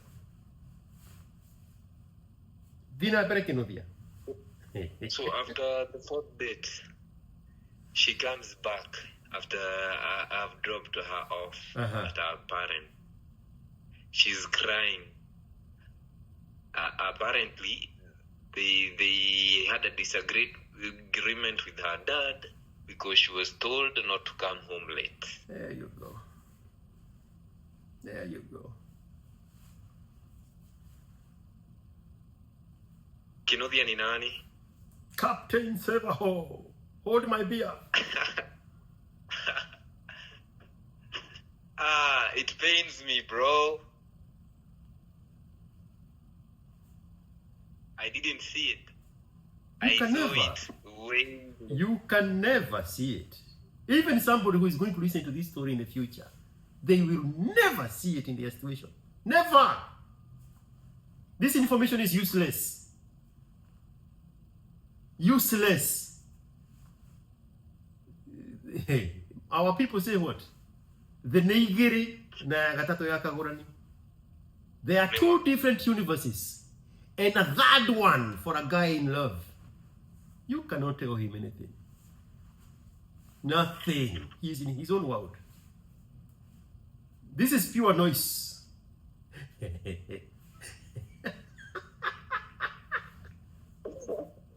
You can never make this shit up, man. Mzai anazusha. No, let me go ahead of myself. Let me go ahead of myself.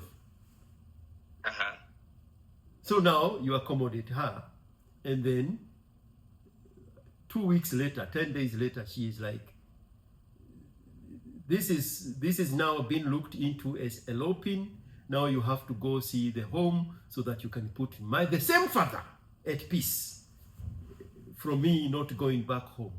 But story ni yako Kinadia. Utapangwa upangike. Bro, exactly what happens.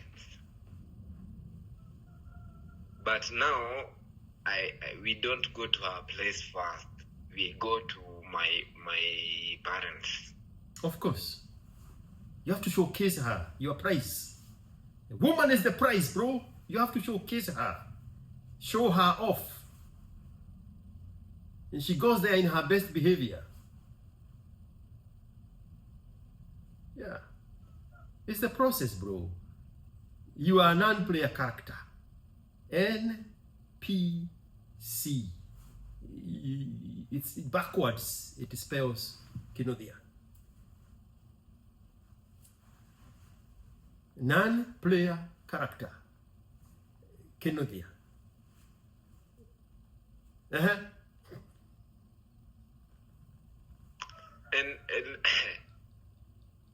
And something my dad came to admit to me later, after I got divorced. He saw that the girl wasn't fit for me at that time when I took her there.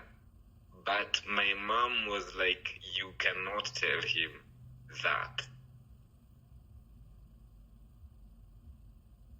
He has chosen her.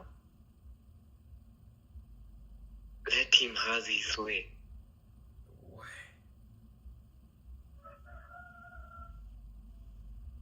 And guess who doesn't say anything to me? The same guy. He's been dominated.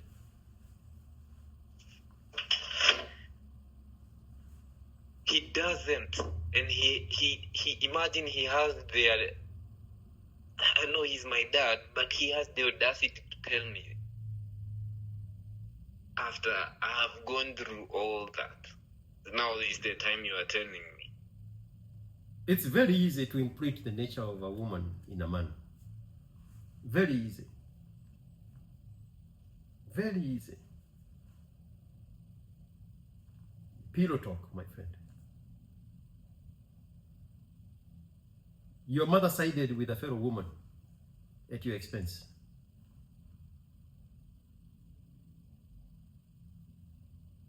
And to tell another fact, I had missed this. I had omitted it. I think it should be in this story. I had forgotten it, and because when I was growing up, there was this teacher who had told us about the same thing that you always tell men, that if you ever get to marry, make sure you marry a virgin.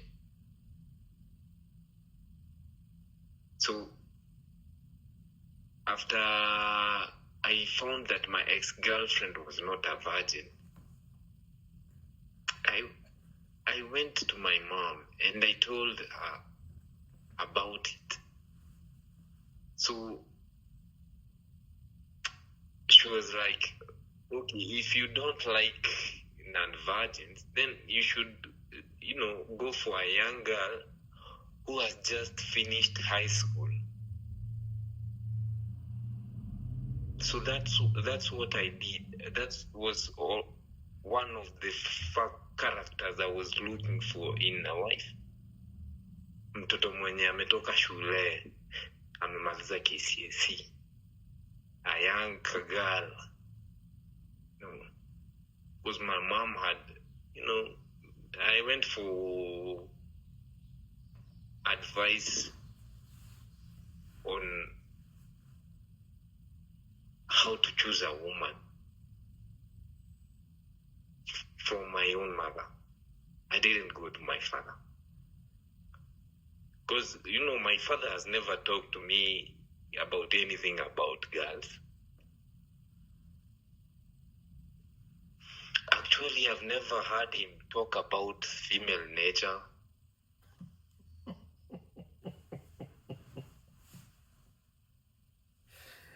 Bro.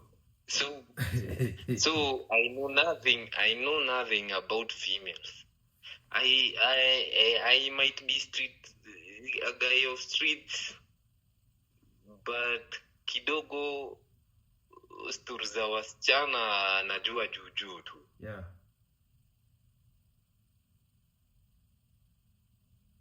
So girlfriend number 3, how old was she when she started appearing at your shop? I think she was, 19. So she had stayed at home for like an year after high school. 1 year. See, so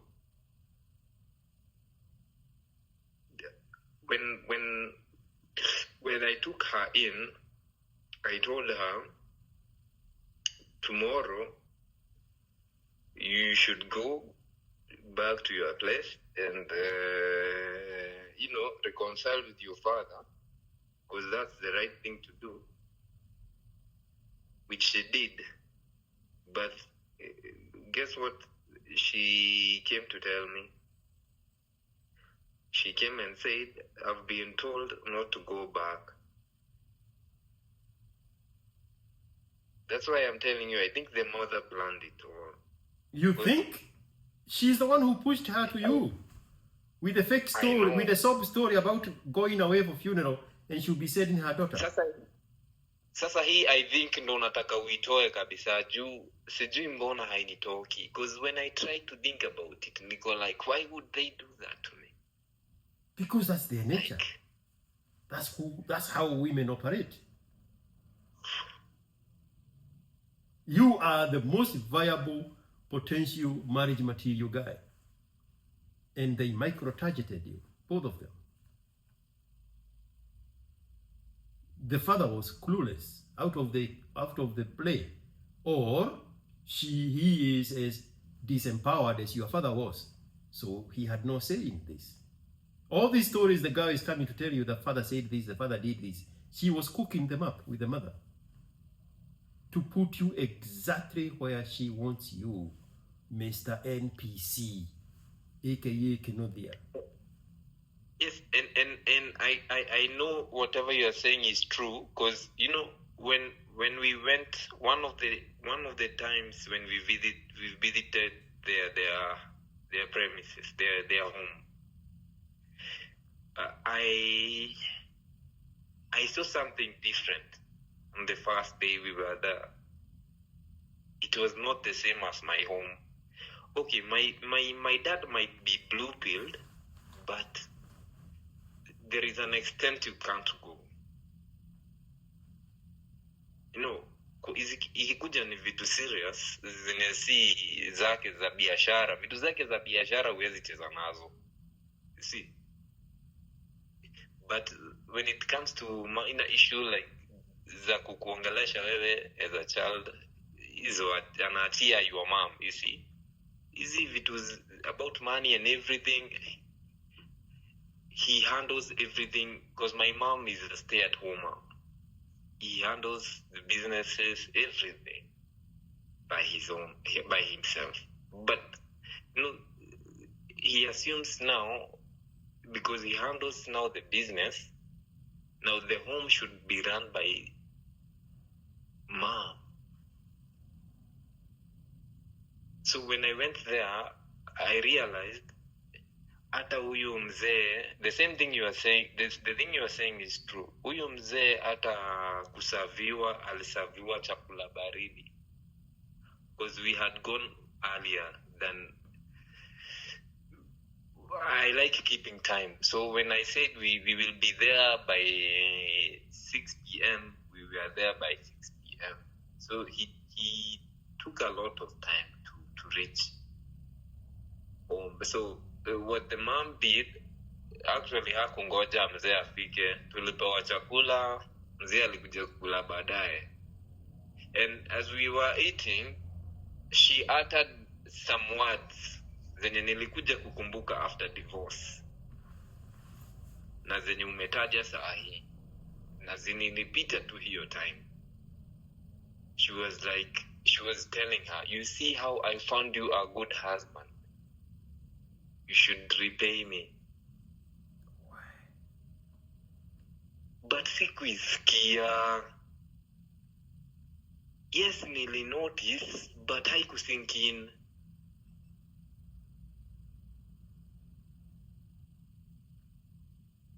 So now when she comes back and tells me that she has been denied to go back home, I take her in. That's how quickly it was. Within the first 4 days, a span of like 1 month, she was already in the house, and she didn't come with anything. The clothes she was wearing when she came. That's how she came.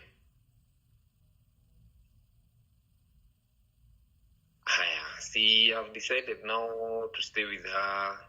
A few months down the line, I've taken her home, to my home. We've seen our parents. We've come back to Nairobi. It's been like 1 year now. Now, before we crossed the year, is now when I went to her place around the holidays for the first time. So after that, January is always busy for us. So biashara, February biashara, mwezi wa tatu, you know what she says? She says, because nakahapa sana mchana, she used to come to the business home when she's free. Actually, she wasn't free because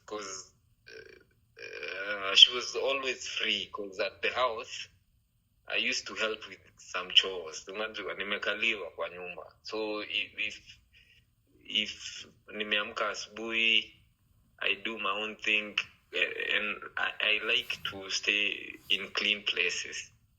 So if I find dishes are not done, I'll do them very fast. And, if I want to fix myself something, you see, I used to help her with the chores. So she had a lot of time, a lot of free time. So she got this idea. She got this idea out of nowhere that she should go back to school. And because I said I am not going to pay for anybody's school fees. Now, this is my assumption. This is what they did. Because I started, I had already cleared the loan with the bank. See, now the year is done. I've cleared the loan, and I have saved up some money. So I have bought a vehicle, a small towness, the old model. So I am now starting to, outsource my stock from now the company. Now directly from the company, I can go, instead of going to the distributor, I have now accounts with different companies. I can go to Brookside, the depot, directly, instead of going to the distributor. I can go to Isili and talk to the Swai, the Warabus, and get better prices. See? So I'm no longer at the job, because now she's there. You see, I've even started delegating some work to her. The supervision work, some of the supervision work to her, and the money, handling the money. I have trusted her very quickly. So I think what they did, they took part of my money and they gave it to a relative as cash. Wakasema, the uncle now is the one paying for the school fees. So she started going to, she enrolled to this to technical colleges. I don't know if at all she was going to school, because I never followed her to go and see where she's studying, because I'm busy. I don't know if but she used to go, and she used to carry books, but I never followed her.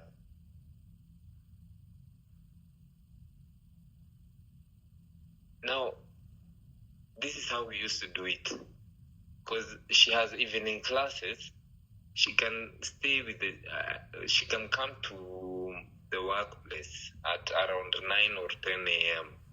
So I'm at the workplace I like fitness. So my morning routine, it takes up to 7 a.m. So by 7:30, I'm at my workplace, prepare, then open by 8.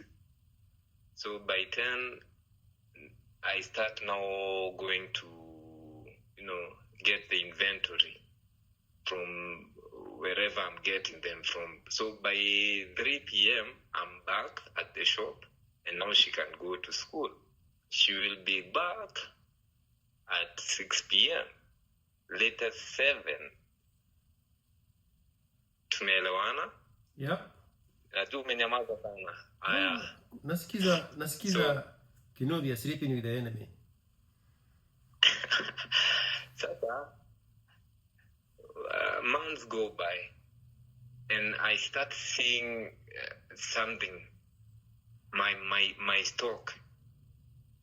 I start struggling with inventory. Apparently, we don't have stock, and we don't have cash at hand, and there's no money at the bank. I'm like, what is happening here? So when I go through the books,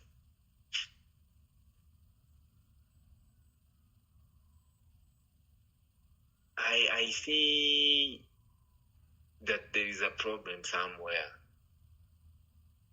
There are some customers, because we don't have credit customers. We always deal on cash. So I start seeing some credits in the books. Then I ask, what is happening? And because I had employed one of our cousins, when I was looking for an employee, she was like a referee to her cousin, and I gave in, and I decided to employ him. So what they were doing, they were claiming that there are customers who haven't paid. And at the beginning, I believed them. I didn't follow up because I was busy. But when I started seeing, now this is too much, I decided to look into it. And I found out that one day I called a customer. I knew this customer. I was like, there's no way this customer is taking goods on credit. There's no way. So I called the customer, and he's like, bro, that's a lie. I confront her.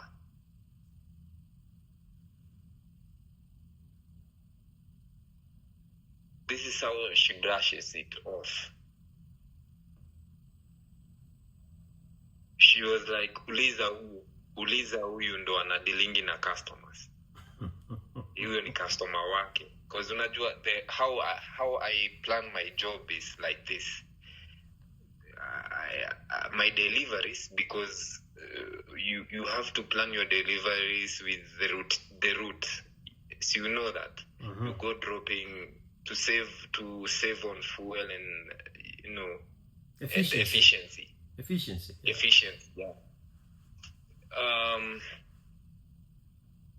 he was one of his customers.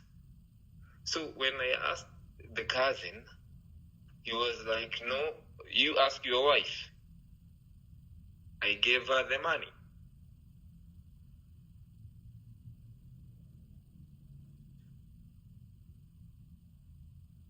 Now I decided I won't be going for the inventory.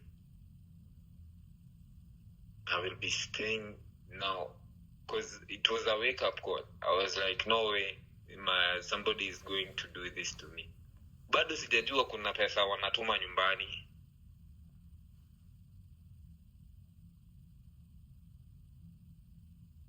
Because at the end of the story, you will connect it. So this is what happens. I come back now to the business. I'm like, I've taken over everything. This is what she does now, to now take me out completely. We used to wear condoms at night. She started complaining that the condom was painful. She was no longer comfortable wearing condoms. I listened with my other hand. I was like, okay. And now, after I confront her, she love bombs me like back to back to back to back to back.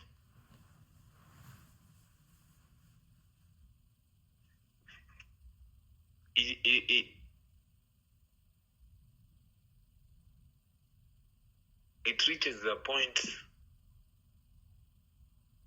you start wondering, hii sex imekuwa chakula sasa? Because you can't even go to work in the morning. It was that extreme. And she's still going to school, mind you. But now something happens. COVID now comes. There is the lockdown. Business starts going, it was unpredictable. I have bills to pay. My stock is no longer as it was. I am struggling now financially because I have another mouth to feed in the house. I have now more employees than before. We had grown to a level where now I was occupying the whole of the ground floor where I have leased my space. We have taken more space because of the store. My expenses were actually almost breaking even with my income. So when COVID came, things became shaky. But she's still going to school. Of course, I'm providing transport and everything. I'm assuming I'm not the one paying for everything, by the way. Hata in transport, sasa ni mimi siku hizi nalipa. Then, I remember one day, she went to school and she came home very late. She came very late. By the way, mind you, before that day, she started, wearing cute dresses, taking great care of herself. Even though she is now staying at home, when she comes to the shop, it's like the only few times I can leave leave her alone here is like when I'm going to the loo or something. So one day she comes home very late. She's smelling perfume. I've never had her smelling of perfume. You know, and to tell you the truth, I brushed it off. Because she explained it in a way that, you know, I understood as a good boyfriend. And the love bombing continued. So she became pregnant. No, she did not become pregnant. She was already pregnant. She was already pregnant. She had gone to source a seed from an alpha. Then she homesteads the seed with a beta.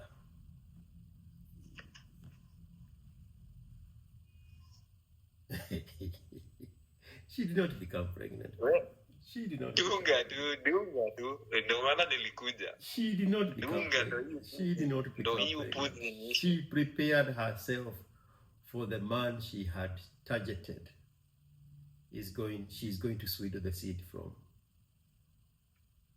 But what do I know? Me, I'm very judgmental. I'm very presumptuous. She did not become pregnant, bro. You were being prepared to be a courtward when she says she's no longer using the condom. She no longer wants to use the condom because she was getting ready now to source the seed from the other side. But bro, the love bombing, bro, back to back. You can never see it.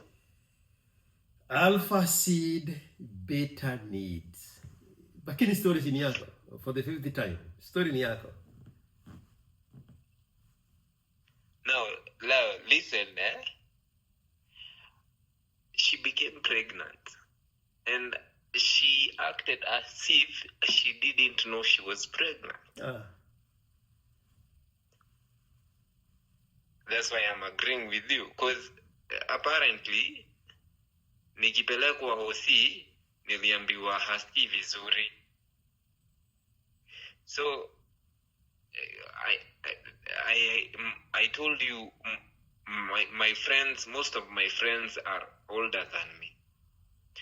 Because some of them, they are friends to my sister and my brother-in-law.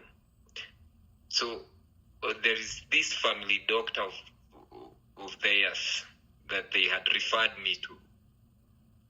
So I went to his clinic because it's just a few meters from where we used to stay. So he was like, no, I think your girlfriend is pregnant and it's normal procedure. We do the tests, the HIV tests, you know, the pregnancy test plus the HIV test. I'm like, okay, you can do that. So I'm waiting outside. I didn't enter with her. So they enter, they take the test. It's confirmed that she's pregnant. They do the ultrasound. They see the baby. So when he does the HIV test, no, that's when he calls me, Maji, and I know you know where this story is going. I know you've already filled the gap by yourself. So, because he was a friend of mine, he came outside and was like, you know what? He didn't tell her first. He came to me first. It was like, I've checked your girl, and yo, my guy, she's positive.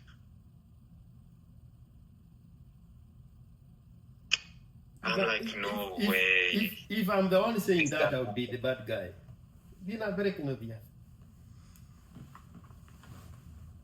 No way this is happening to me right now. So he says, I have to do the test also. He insists. So I do the test also. Now, this is where now God does. I don't know if it is God or it is a second chance I got from life. I don't know if it's nature. I don't know. Apparently, I wasn't positive.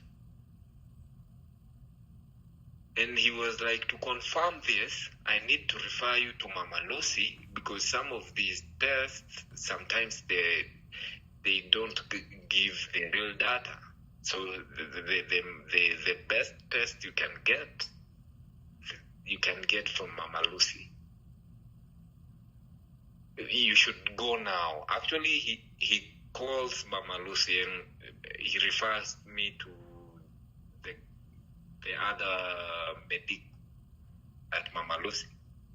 So when we get there, we redo the test for both of us. She's confirmed she's HIV positive. I'm negative. But guess what happens? When we go to the counselor, she was a madam. Now her noise, bro. Her noise entered me. Because she said, those, they sell you a dream. Those medic, they don't do people justice because they sell you a dream. They start comparing you to other people. Because what she did, she gave me an example of a family with both partners with different,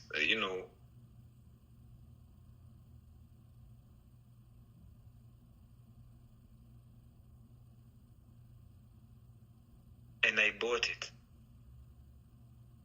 I bought into her stories and I took her back. I didn't question it because she said if she takes the medicine the way she's prescribed and she adheres to the time, even the baby will not be affected. And there is the medicine that the baby will take after birth for like, I think 6 months before they start to eat, If she takes the medicine, her viral load will be, she cannot affect you by any chance.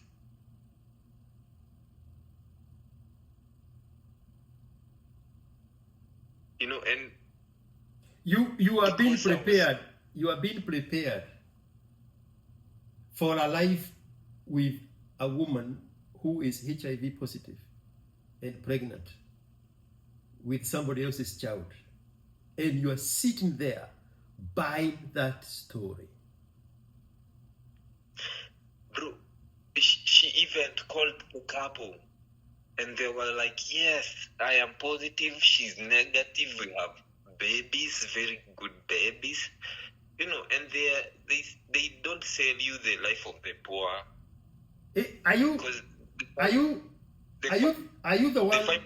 Are you the one I was telling you that there are 8 billion people, 4 billion women, and there is only one woman? Is that you or somebody else I was telling? I was the guy, man. You are being sold shortage of women. The only one available is this one here with AIDS. And you are sitting there. Every time. Now, when I took her back, now, this is when now she took me out completely. It was like a knockout.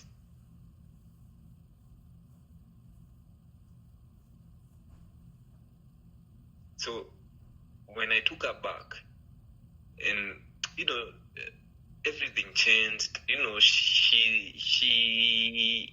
She became a new person. The sex dried. She used to. You are having sex with somebody who you know for 200% accuracy because you went to 2 different hospitals that she is HIV positive. You are having sex with somebody who is HIV positive. Yes, without wearing a condom. Imagine. How? Walk me through your mindset. I don't understand, bro. How? I was stupid. No, stupid is you have to apologize to stupid people. That's a derogatory statement to stupid people. You owe stupid people an apology.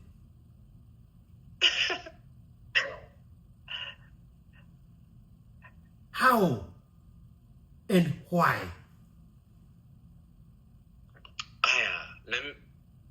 This is how I saw it at the time. I was like, we now have a baby on the way. It's not your baby. We've already gone to the parents. It's not your baby. She's not your woman. Those are not your in-laws. I know. How do you know? Now I know, because at that time I didn't. When I look back, now I know. And I want to go ahead of myself. I will pay 100% for the DNA testing of that baby to prove that I am right. That is not your child. And I don't even know there is a baby in this life, or she's with you, or she's not, or she aborted. I don't know. But if there is a living, breathing baby, I will pay 100% of the DNA testing. We can do it next week, bro. I'm all in. There you go. You are still with a woman. Guyeno.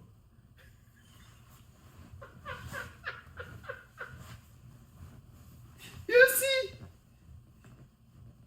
see? No. Wait. I'll tell you why I'm saying this. At the end, you will connect. But the story is, it's been like 1 hour, 2 hours now. I'll try and do it a little bit faster. You went to 2 different hospitals to confirm that she has AIDS. And you went home and you erased that from your memory. Like you just came from a bad dream. And you continued having unprotected sex. I never even used the word unprotected sex. You started having sex with this woman. You continued having sex with this woman. And you gave your reasons that, she is pregnant, she's carrying my baby, her people already know her, my people already know her. Just like the stupid African religion mindset, brainwashing. Why people stay in bad marriages? What would people say? God forgives. At that time, bro, I was a church guy.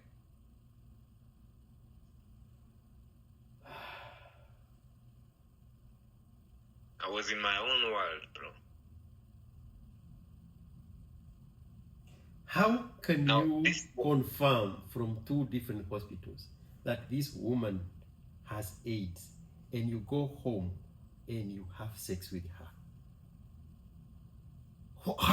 How is that a thing?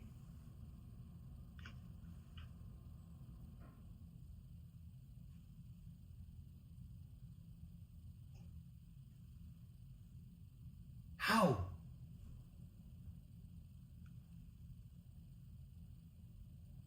I don't get it. When I look back at myself, I also don't get it. So you go home, you say the sex dies. Yes, the sex dies. Mm-hmm. Because the reason why I'm saying the sex dies is because I'm now the one is initiating sex. You are the one who wants to get have sex with somebody with AIDS. Imagine. Yeah.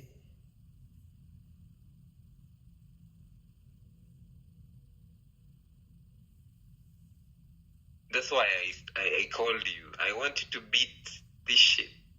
You know, the illusion out of me and dissect this story, and you tell me every single fact that I need to hear, because I know I won't hear it from somebody else, anybody else. Because the people in my life, they are following the same trajectory that I used to follow. I can see it. They're on the same pathway. My brother, my cousins, my customers. Every time I look around, I see myself in the man I used to be in those men. And to tell you the truth, is disgusting. When you get out of your body and look back at yourself, you're like, no way I did this. There is no way I used to be this.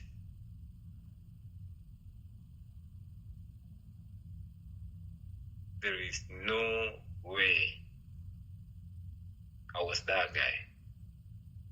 And it is there. You can see it. I can see it every time. Now, this is what happens now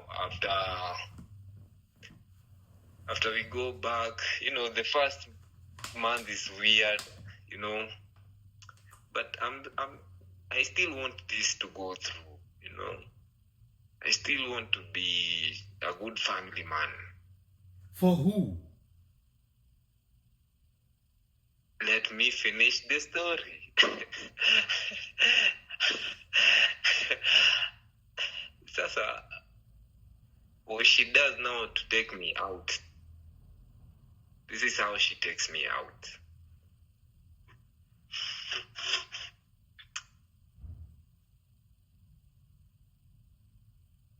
One day, after COVID, I told you business became shaky. So I'm struggling with business. And I even started retrenching my employees. I laid off. I had 3 employees. I was left with only 1 employee. Within a span of like 1 year, my business is now not even breaking even. We are operating at a loss. So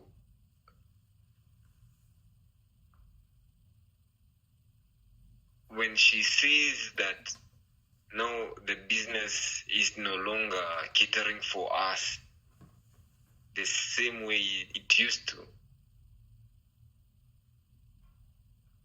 she started claiming that she wants to visit the mom. You know, this is after now the child has been born. Which I agree to. So she started going, you know, watu wanataka kuona mtoto. You know, now one day she forgot her phone. I didn't used to go through her phone. I go through her phone. And guess what I find out? I have been paying school fees for her 3 siblings for the whole year. At the time when she was overseeing the business, there was a lot of money she had laundered from my business to her family.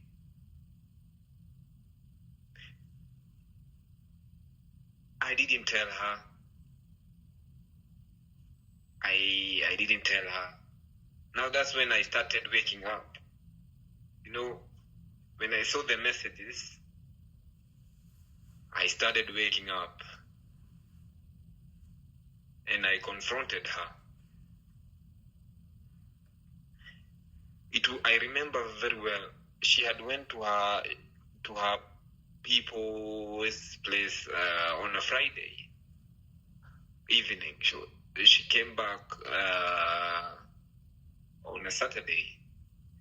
So after work, I confronted her. Then she left. She didn't even sleep there because her parents, it's not far away from where we stay.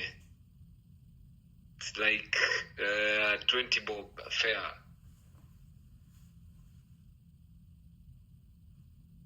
And guess what they do on Sunday morning?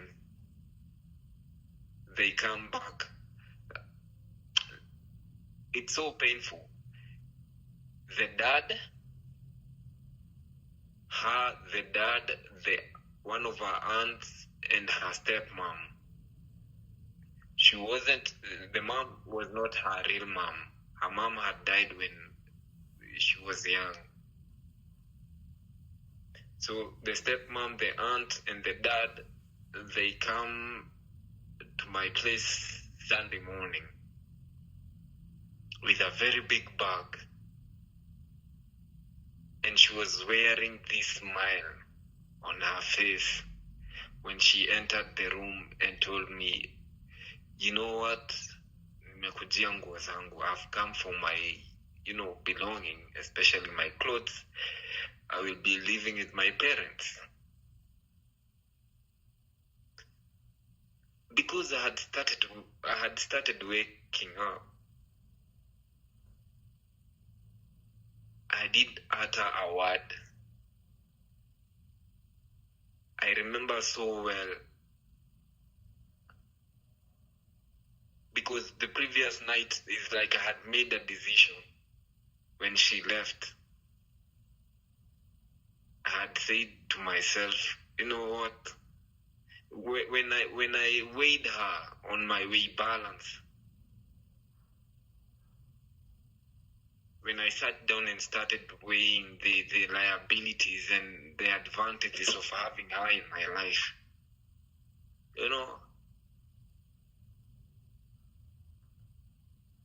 I had decided she's not the woman for me. So I didn't alter a word. So when they heard there is no commotion in the house, I guess they were thinking that maybe I would cause some commotion. So I didn't cause any commotion. So they were carrying the baby. She entered the apartment without the baby. So they came into the apartment to check what was happening. So the stepmom is outside of my door saying, she was called Maureen. So she's saying, Maureen, are you okay? She's asking if she's okay. Then the girl says, yes, I'm okay. He's helping me pack. Because I started even helping her pack because I really wanted her to go.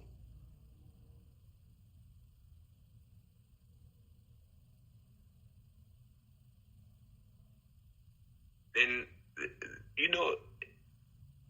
the things she came with, she came with nothing, right? No, the bags they had come with to carry her clothes, they were not even enough. So there is this commotion of you go buy a bigger bag. I'm just seated there. Then one of the bags was too heavy. They couldn't even lift it I was not even able to lift it myself out of the door. So I called in, they called in the dad. And I had not seen the dad, but when I saw the dad, I was like, hell no. You guy, you're also in on this.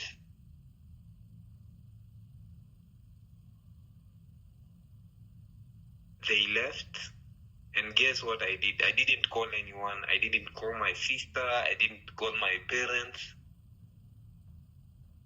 I decided I'm going to deal with this myself. I'm tired of involving anyone. So when they left, I didn't call anyone. So nobody called them.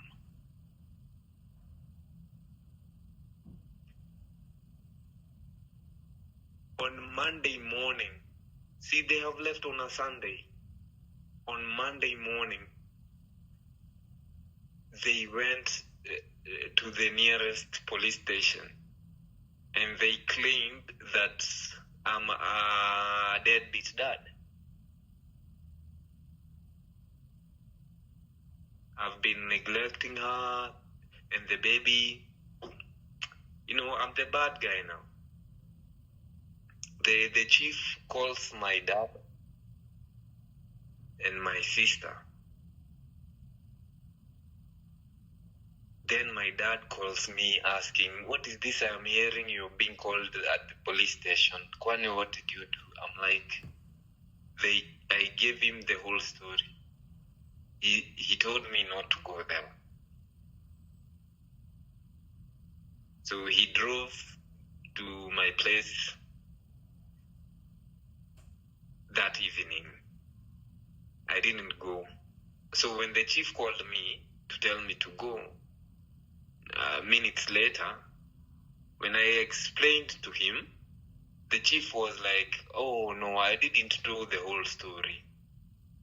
This is actually a family matter.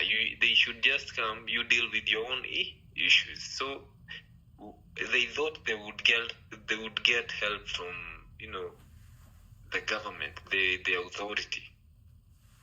Maybe lock me up or something. But when I explained myself to that gentleman, the chief was like, this is a family matter. It should be solved by Wazir. So now, because my dad has gotten now the information, it even tagged along my mom. They came, both of them. We had a small talk. I told them, you guys go back. Me, you know me well. I'll deal with my stuff. And one thing that my dad told me is the same thing you have told me now. That's the time when he started disclosing to me that, you see, when you brought this girl home, I didn't like her.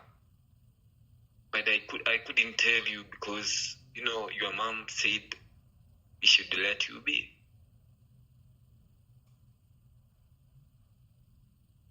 So when he told me, this is not your woman, and he told me another thing. He told me, my guy, in front of my mom, that's the time he's getting the courage to tell me some stuff. He told me in front of my mom and my elder brother. It was like, one thing, I wish I had married at 40.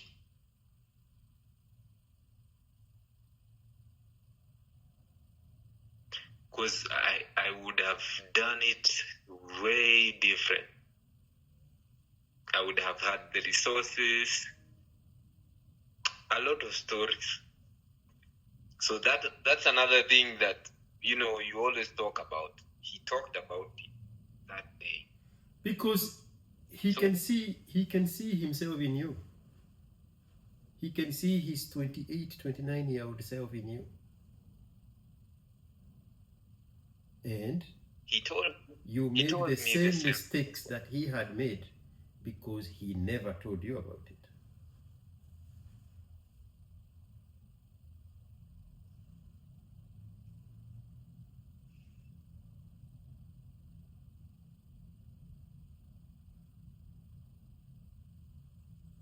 you know,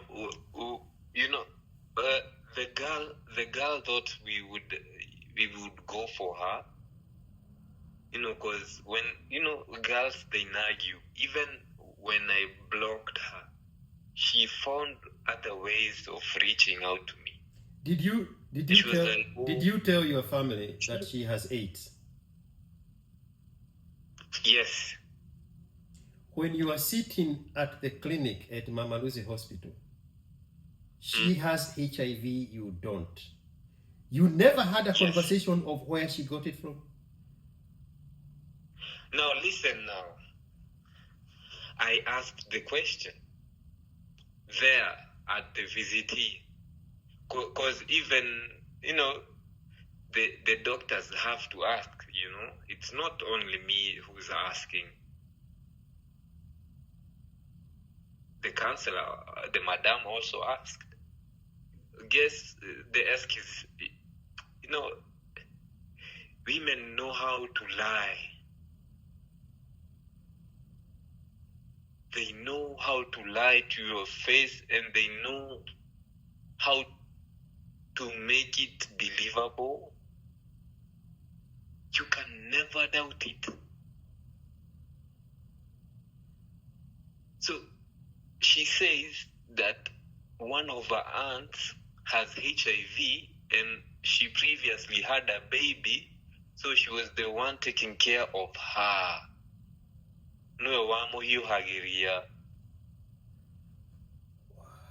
And that's where she got it from. Maybe that's where she got it from.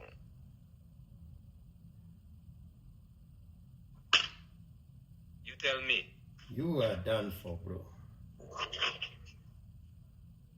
Now you're sitting there with your brother, your sister, your mother, and your father. And then after that... We are fast forwarding. We are fast forwarding. One moment. And you say... No, me, my brother, my eldest brother, and, I'm the last born. The first born is a gentleman. Second born is the sister. The third born is my now immediate brother. So my immediate, he sat down the boys now. He's like the time he gained courage. He's speaking freely because the mother is not there? The mother is there. He's saying these things in front of his wife? Yes. Ah. That's why I told you, it's like, I don't know what was happening. He's a strong guy, but to some extent, some things he leaves now to the mom. Kuna ile amekaliwa nusu ile ya church. Unajua mambo za church ni mom, unajua mambo za home ni mom.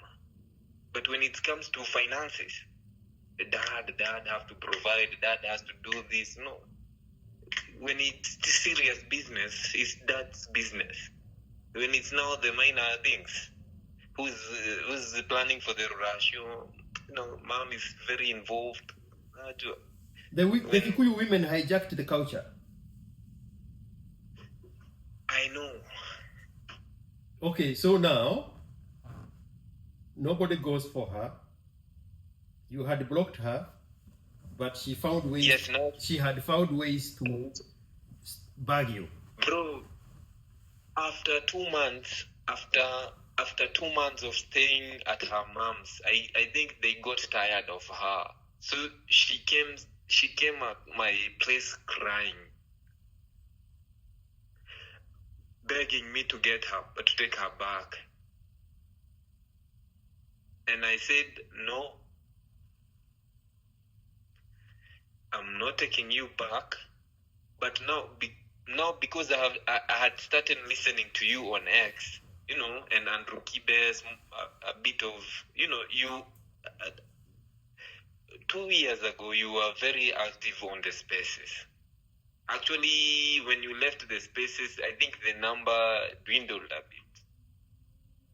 When you stopped being active on the Andrew Kibe space, see it in Amchomea, but the amount of, interaction it was having, it was massive. We used to have even close to, 1,500 listeners, 2K. At that time is now when I started listening to you. And I had similar examples like mine, I'm like, now I'm starting to tick the boxes now. I should not do this, as a man, I should do this. Your child might not be your child. The reality now starts sinking in. I start remembering. Kuna siku alikuja late.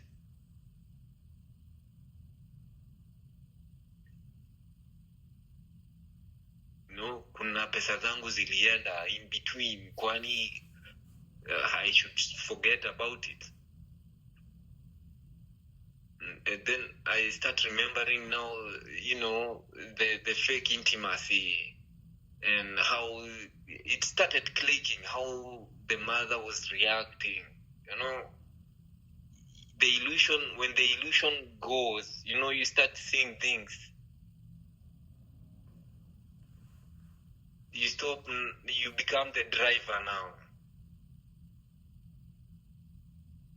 So one day she came crying, and I tested her, because I had, I was listening to a lot of Red Pill, and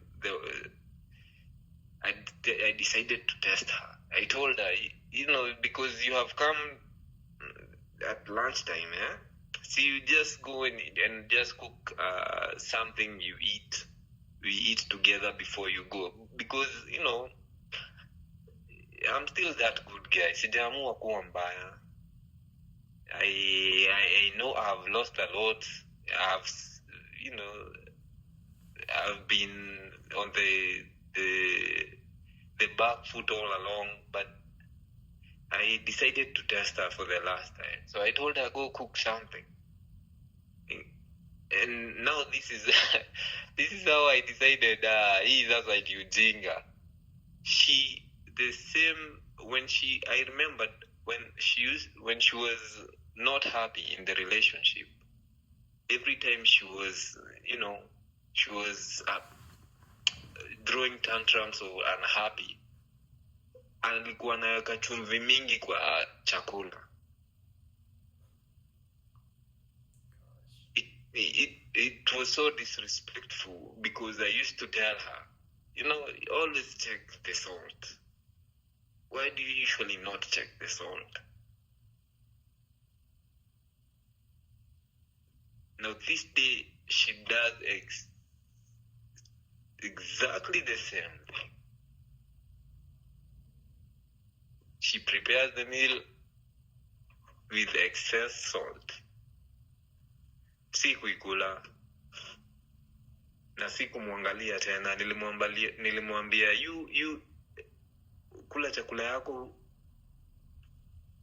na utoke hapa. Nikampea pesa ya kurudi, nikamwambia hii sasa ni maneno ya wazee, mimi siko involved. You wait until my parents, and the wazee, they will play their part. You just go home and stay there, because this is your mess. Because I didn't want to leave her at the house, because I knew maybe she wouldn't go. So I waited for her to finish.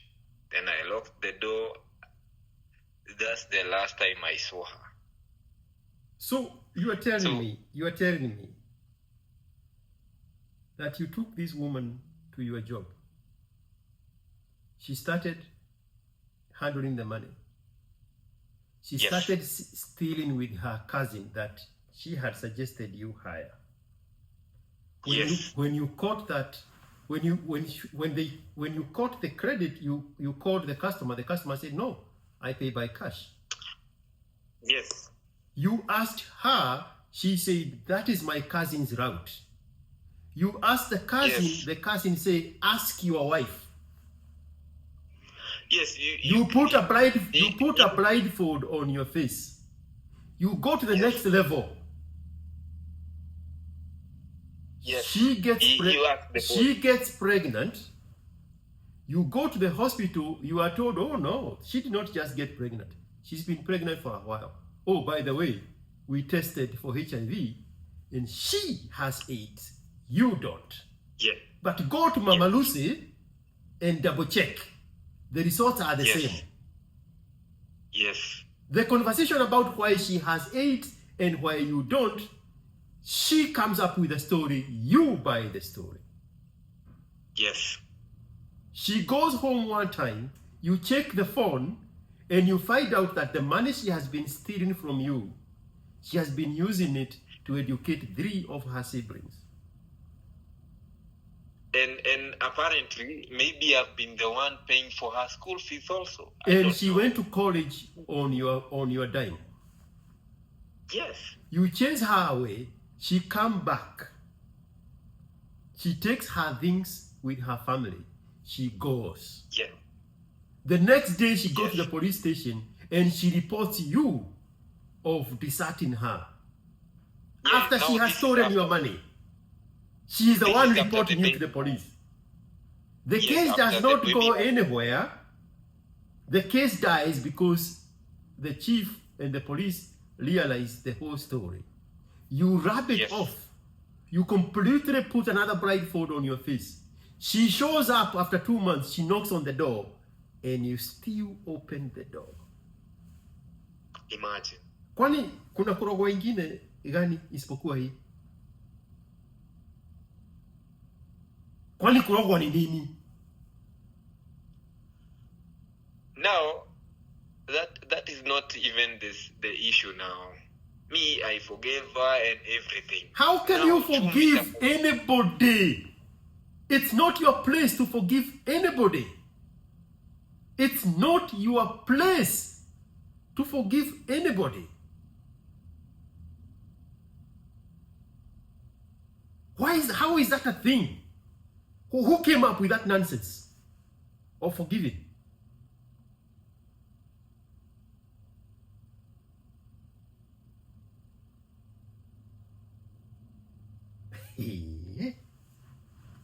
George, you have to move on, man. Move on where? This is your life. When your life had stopped. Your life does not depend on other people. This is why I called you. All that language, you have to move on. You have to let go. Somebody sold you that narrative. Somebody who benefits from you forgiving. Somebody who benefits from you moving on. Somebody who benefits from you letting go. Not the other way around. I told you earlier, you are an NPC, non-player character. If you read NPC backwards, it spells Kenobia.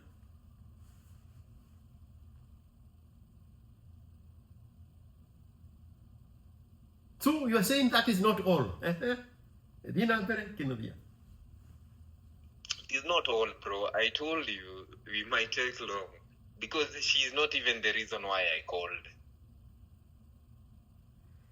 Because now there is this girlfriend now who is pushing herself to me. You know, after you wake up and you start building yourself again, you know, women will always see you and, you know, they don't care if you have a baby mama. They don't care if, you know, they want a piece of what you have. So, let's stop right there. But no. Let's stop right there. But that's wait. Stop. She tried to come back 2 months later. You did not take her back. But now she has a child. Yeah. Yes. And she's claiming the child is yours. Yes. And just like but she left. Huh? She left with the baby. Uh-huh. If the baby was mine, she would have left it with me. Oh, that is how you convince yourself. The same way you bought the story about she got HIV from contamination, taking care of her HIV positive auntie who had given birth. That is how you convince yourself in this life. No, because if at all he is my child. Who sold you that thought process you are about to deliver? Who sold that thought process to you? I know I should do a DNA, but the Kikuyu in me, I should, Kikuyu is disastrous. So from the day you are sitting at Mama Lucy getting tested for the second time in one day for HIV, how many other times have you been tested? 3 times. And? So I have girlfriends now, so I have to test them every no, time. I'm not asking about girlfriends. I'm asking about you. You were sleeping with her the night after you tested negative and she tested positive twice. Yes, it's mandatory you go back to be tested again. Uh-huh. So I've been to Mama Lucy for 2 times now.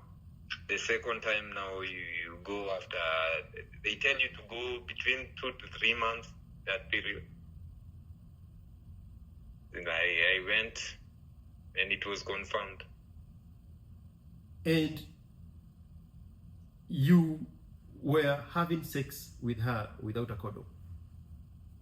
Because they are so convincing at the medics. They tell you if at all you make sure she's taking her meds. Now, I used to be a police. Lazima nimmezeshe kama niko hapo. Because one of the medics called me and told me, these girls, they are cheeky. When it happens so fast, you get clouded. 4 billion women in this world. You are stuck with this one with HIV when you don't have HIV. 4 billion women in this planet. There is only this Kawan. That's what you're trying to tell me. Only this one with AIDS is the only one remaining for you. Apocalypse has happened. Are you serious?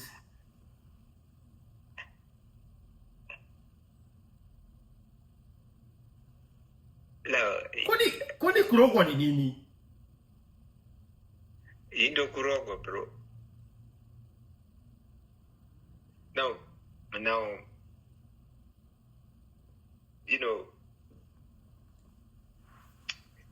I've been wanting to do the DNA, but I told myself I'm not in a rush to do it. And because they decided to,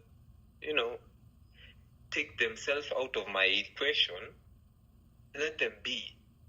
When I decide to do it, I'll do it now. Because you've volunteered, we shall do it when we find the time, the convenient time. But you just said that you have started seeing other women and they don't care that you have a baby mama. So you are still convincing yourself that you are the father of the baby.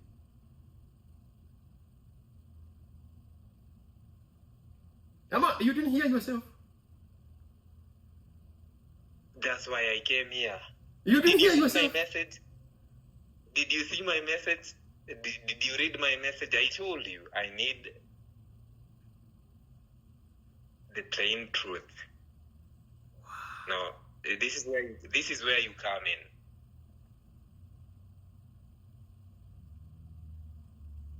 This is where you come in, because I know you are good at dissecting things. But you have always wanted to be a good guy. It's a phenomenon for me because I don't know what that means. I've never had a need or a use of being a good guy. What is good guy for? If I can be real, why do I need to be good? Why does it matter whether I'm bad or good if I'm real? And real to myself, which is the problem you are having. You cannot be real to yourself. You cannot snap out of yourself. You are a complete living, breathing NPC. Things happen to you. Things happen to you. Baiko used to say that. You don't make things happen. Things happen to you. Akona ukimwi. Sawa. Tutoe condom. Sawa. Akona miba. Sawa. Things happen to you. I don't know what that means, bro. It's the blue pill, man. If you take it, you owe an apology to the blue pillers. Blue pillars don't get to this level.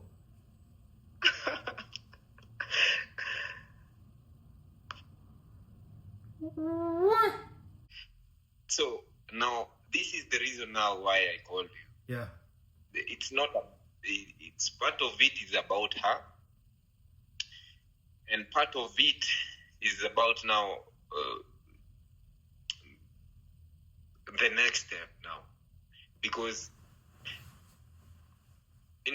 after listening to my dad that day, something when he said that he wishes he started his life at 40. Yeah, he's married at 40, and I remembered so many lessons I've had, from you, from different red pillars, and banter on X. You get to learn a lot of things, and I decided, I'm not going to date. Now, apparently, when you decide now you're not dating, that's when now girls decide to throw themselves at you now. So that's what is happening right now. You annoy a lot of women, because when they come at you and you're like, no, I can't do that. The sign language. I always hear you talking about the sign language. I have experienced it firsthand, Like there is this lady that is really, really wanting me right now. And she even sends me money. I have not even asked for the money.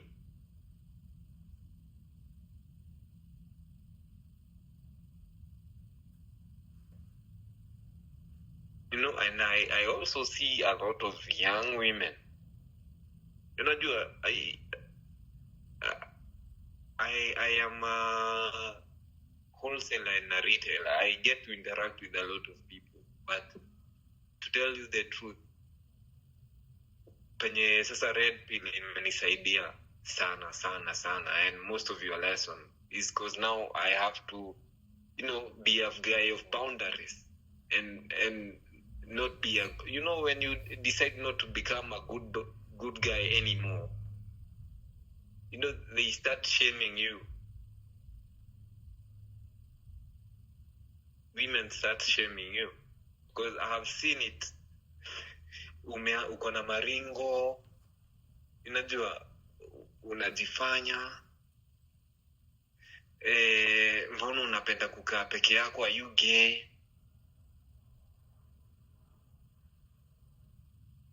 Unaenda gym. Why does she want somebody who is gay? Bro, she is a trap. Let me tell you now the whole story. But she's trying to trap me. Take it where she wants it. Tell her, okay, yes, I am gay. Why would you want somebody who is gay? Because that is part of the sign language. Shame, insult, guilt, and need to be right. Yes, because when you accept the insults, they can't shame you anymore. It's right. But you also want to be a good guy, so you don't want to hurt their feelings by rejecting them. So nifanye nini, George? Wamejitupa kwangu, sasa nastaki kuwaumiza. Sasa nifanye nini? Hapana, sahi lazima niwaumize. Kwa nini nakwambia hivyo? Unaona kama huyu mwenye yako sahi, mwenye nakwambia anajaribu kujiforce. It's the same game they play. How old is the child that was born by this ex of yours?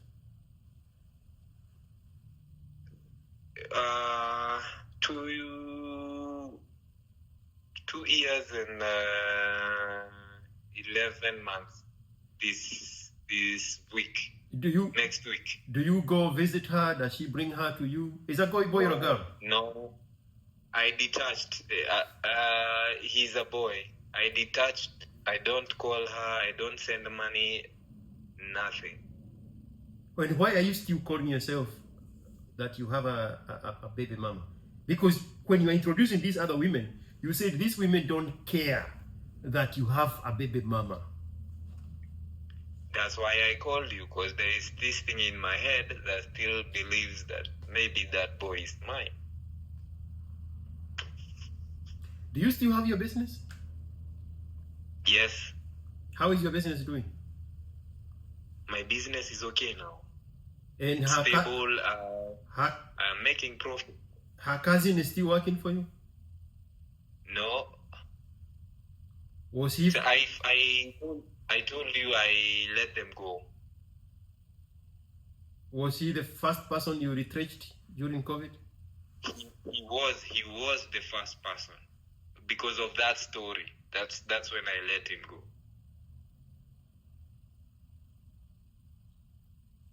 So when I realized when I realized he was part of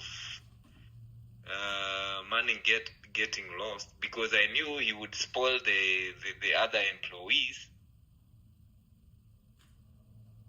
You know, it's always start with I've handled the employees before. It always start with one person, then it spreads. So I had to cut him off immediately. So you called your customer and your customer said, no, me, I don't have any debt with you. And you realize that these two were stealing money from you. But you never called DCI. You never reported anybody to the police. Because you are a good guy. Okay, yeah. So that's why I wanted to ask you. Now I know why I wanted to ask you. Good guy. Where did that need come from for you to be good guy? Where? What is happening there? That's not natural. Or at the very least, that is not a man's nature.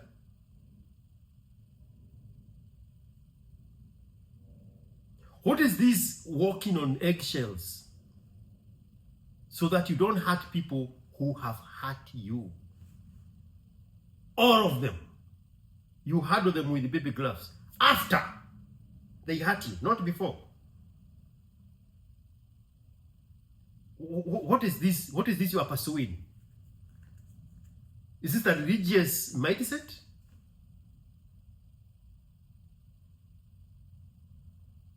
How bad is your present life that you have to give so much so that you can get a promise of a better life in the thereafter?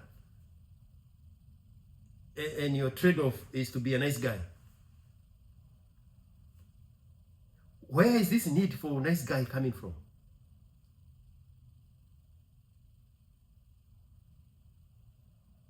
You think Putin is a nice guy? No, he isn't. You think George H.W. Bush is a nice guy? You think Ruto is a nice guy? You think Jomo Kenyatta was a nice guy? You think Mussolini was a nice guy? You think Gorbachev was a nice guy?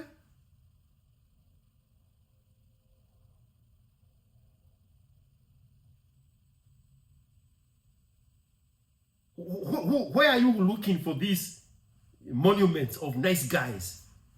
And you look and say, I want to be a nice guy like that. Where?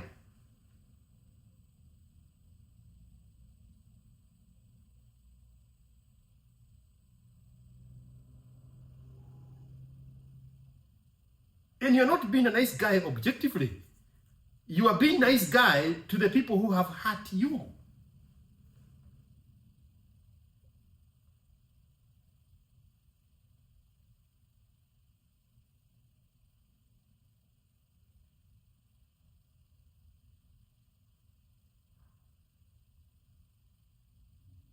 So now there is this girl that is using the sign language to guilt you into wanting her. How old is she?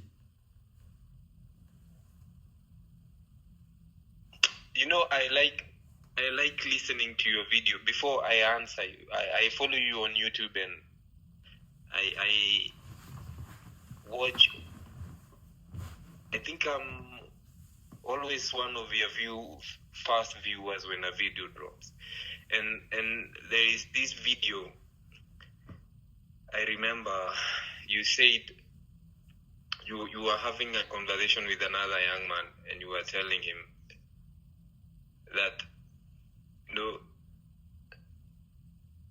let me see how to phrase it. You was telling him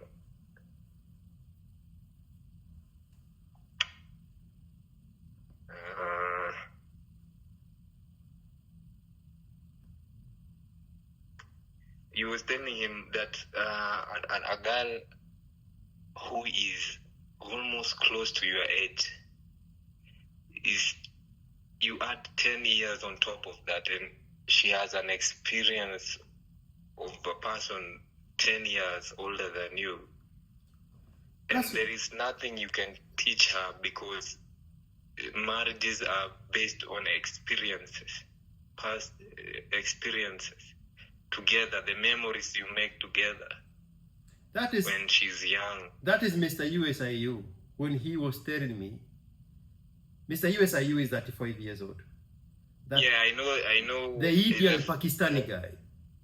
Yeah, that his family was pushing him to marry a 38-year-old woman. There's nothing you can offer.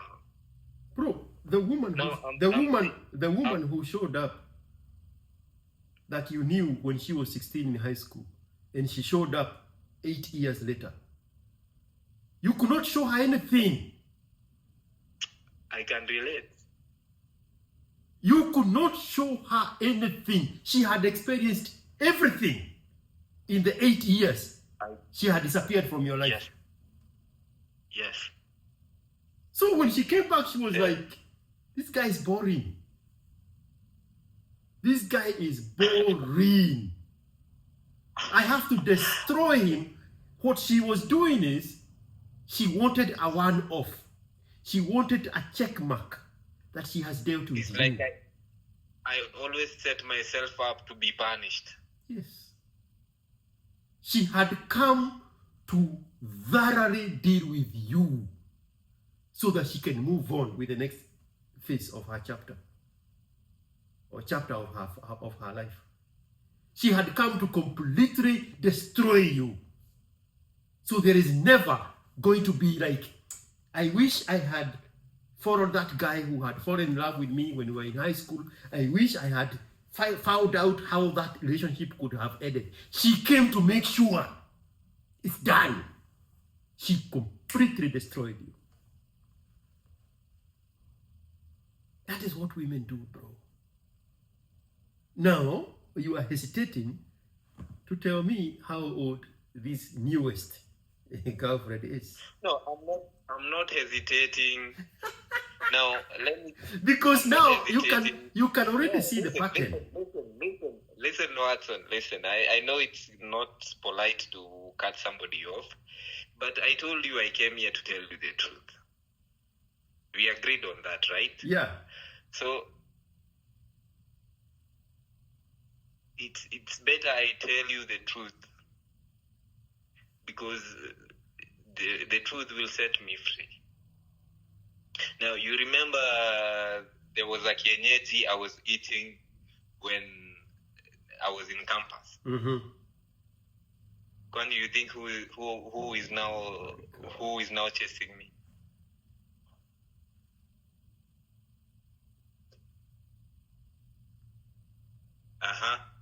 There is a verse in the Bible. I think it is by Paul. He was forbidding the Galatians from going back to their old ways. And he told them it is akin to going back to eating your own vomit. True. Dogs do that. Well, dogs and you. Good. I've been a dog all along, man. What the fuck, bro? Can never make this shit up, man. Nikwambie,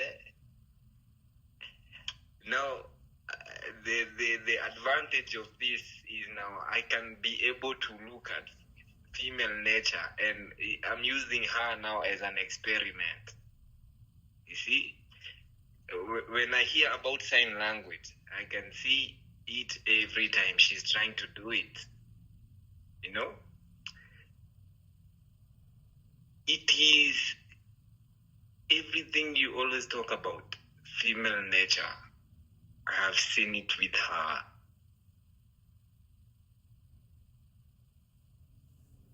And to make the matters worse, now that's where now I'm telling you, I'm surrounded by the wrong people. By then I need to cut off a lot of people in my life. You think? For my life to go on, especially my parents.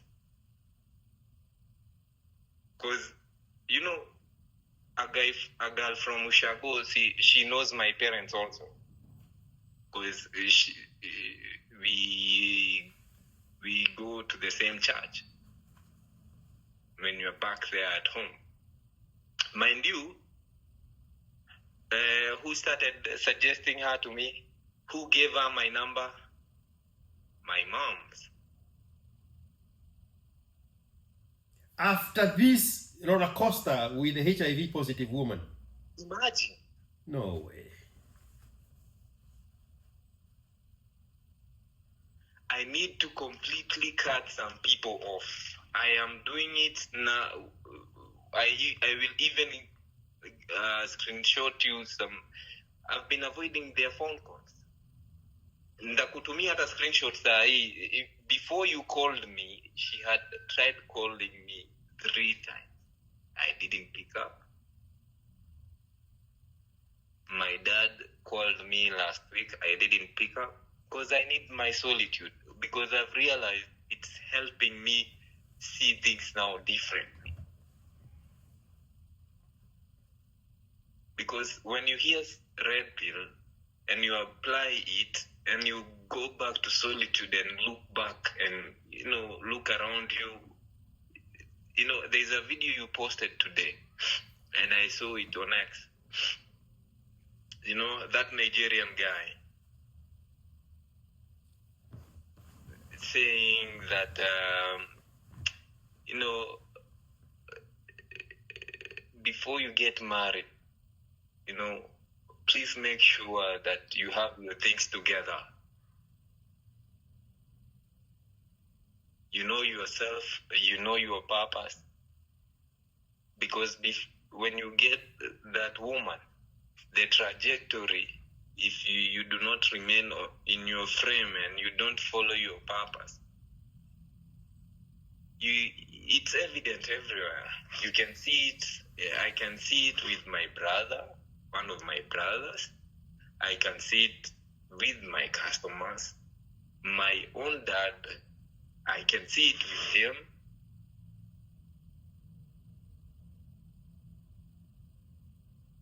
And I don't want to go that way. Because you said, look at your father, then look at your dad. Is that not the caption of the video? And I said, you are the adult now, Kenodia. You are the adult now. If a man wants to be serious with his life and start saving up money for his future, he will abstain from woman and remain single until he gets what he wants. People your age are in marriages, frustrated, failed, lost their purpose, and made women and marriage and children their purpose. If a woman wants to save up money for her future, she will enter inside relationship. And they will spend the next 60 years lost in their restlessness. I'm telling you, they have already given up in life. I mean, close your eyes and look at the people you know that you are agents. Don't even tell me, but just wander around where they are in life. Why men business. Wamepigwa na maisha because they kipiriad women, they kipiriad marriage, they kipiriad making families before they made bank. Now they have lost the boat and they have made marriage their purpose. Every one of the people you are closing your eyes to see is exactly what is happening to them. And I don't even know them. Some people don't go understand this thing. True. The camera come.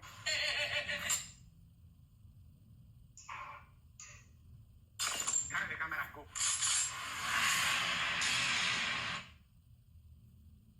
Bro, I don't want to go that way. I don't want to go that way. I will never go that way. You are 29. You 29 or 30? I'm now 30.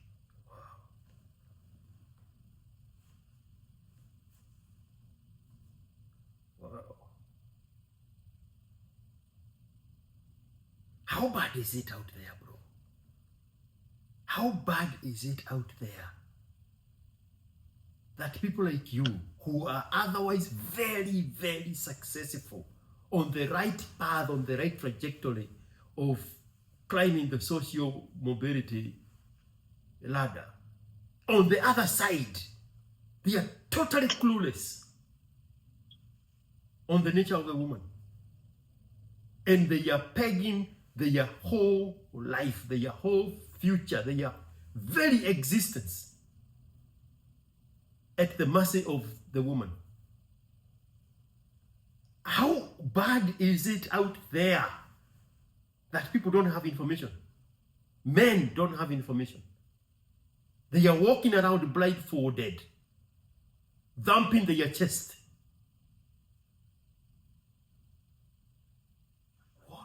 Bro, one day you will wake up and you will find your videos with 1 million views, and you will wonder.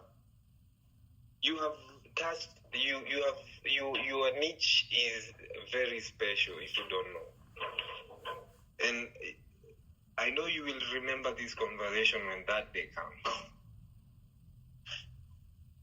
One day, baada ndo kuingia, lakini si mapema, ni saa 8. Oh, okay. Sawa. Dafunga. Alright.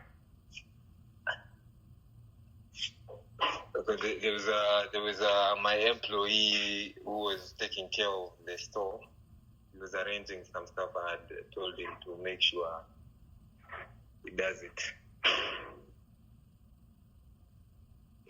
I'm back. I'm telling you, one day you will wake up and you will find your videos with a lot of views. You will be shocked. Because guys are waking up to the information now. But kama hujaokotwa, you will never wake up. So there's another video of you where you say that, if you keep on winning in life and you don't fail, it's very risky, because you never get to wake up. Because if at all, I would imagine if my now, to settle with me because she's settling.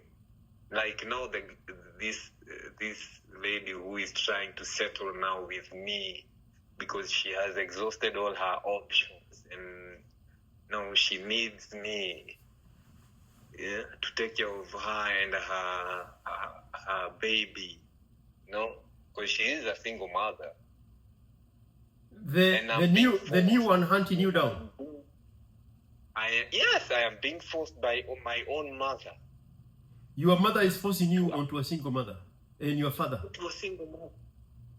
My father, I don't know if he knows about it. Why was your father calling you? No, I've been distant. I haven't. one thing I did, I even, one thing I learned from you is that I should not take advice from women at all. So I usually don't take advice from women these days.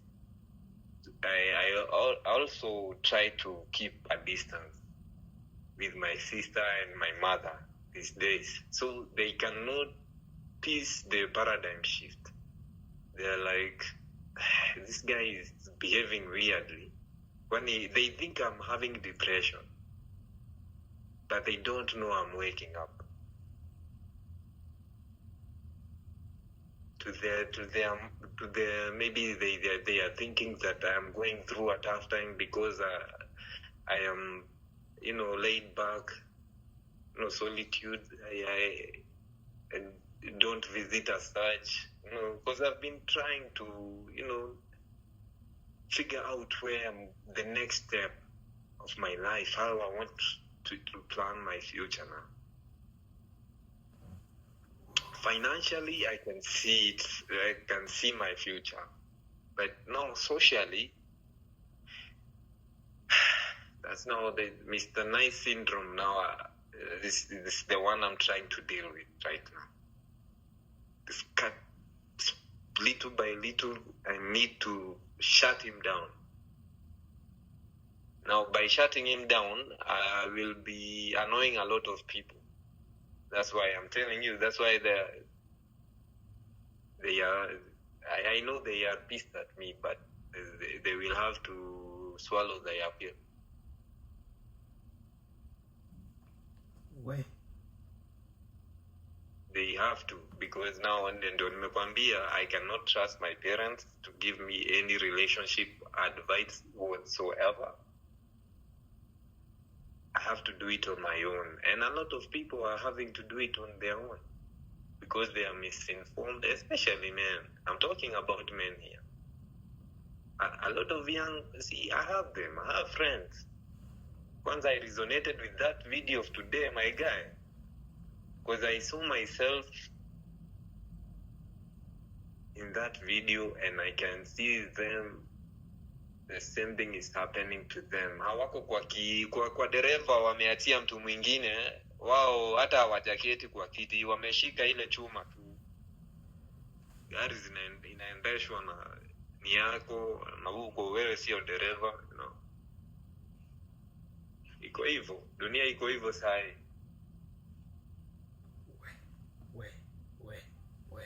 So imagine your own mom doing that to you. Can you trust somebody like that? You can't. But even if it's you cannot blame anybody except yourself. You are the one who put yourself in those positions. You are the one to blame. 100%. I know. People treat you the way you let them treat you. Teach people how you want to be treated. If you don't, then they treat you the way you have allowed them to treat you.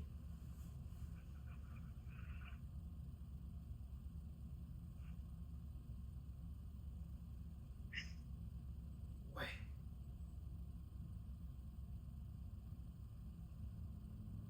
I wish you knew who Githingithia was. I would have made the joke. Githingithia used to say, "Hey, netaigua guoya." Vera mashanyi. Why? Ila makayo vuchago bana. Hadi wase wa ushaga. Wase wa Great Wall na nini. But I'm one thing I know, I'm thankful to the universe. I came across you and your information. Without it, how miserable my life would be. From deep down, kuna wale waze unasemanga nikipatana na wewe ni venye cash up you know, I have nothing I can offer to you, but I know you are a rich guy and you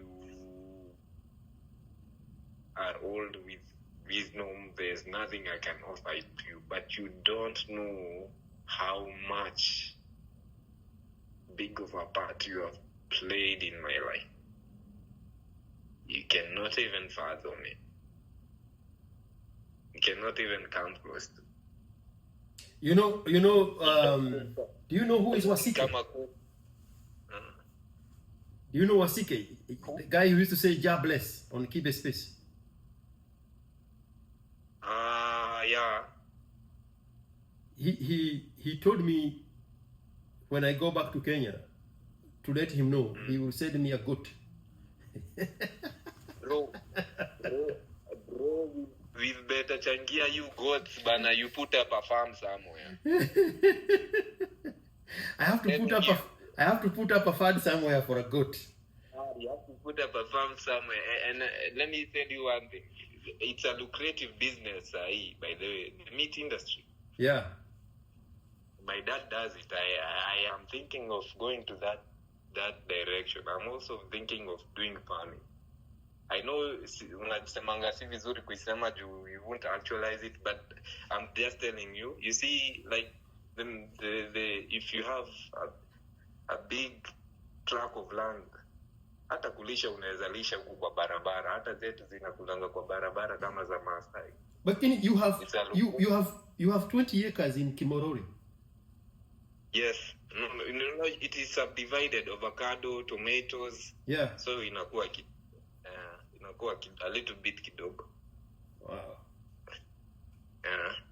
But you know, it is not the reason we came here. My story was the reason we came here, and we have diagnosed everything to Mr. Nice Guy, and there need to be, validation from everybody. No, I don't think it's validation, bro. This is not in that angle. This is just you having this need to be nice. And not just to be nice for the sake of being a nice person. Being nice to the wrong people who have wronged you. Over and over and over.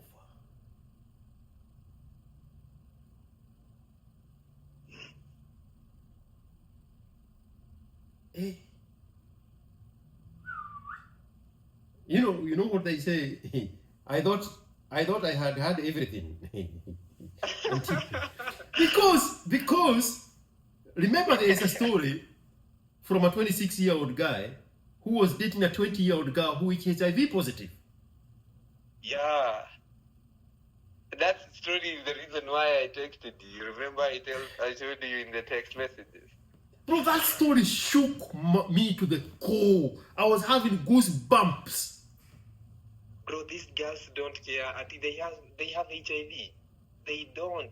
Kwanza, after she left, let me tell you something. After she left now, the insults now, when she realized nobody is going for her, because now it's been like 1.5 years.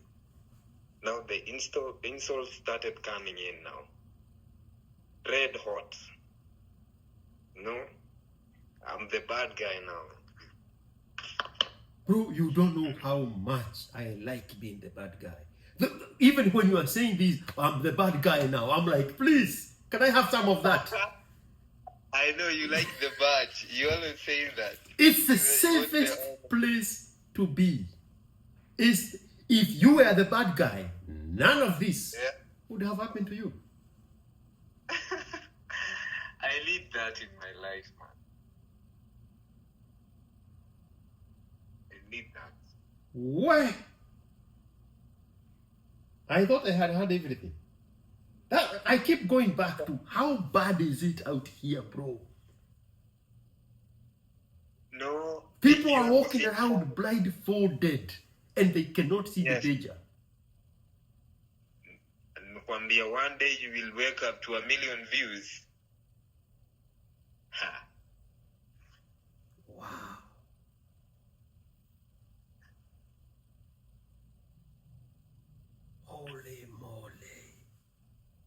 I know one thing I know, I used to doubt your name, Mr. IQ. Now I get where the IQ came from. And looking at it, especially, the podcast thing is, it's saturated with the same content, but yours is totally different because it relates to, one-to-one, direct interaction. You get to the bottom of the problem step by step. Other content creators, they just, hold podcasts.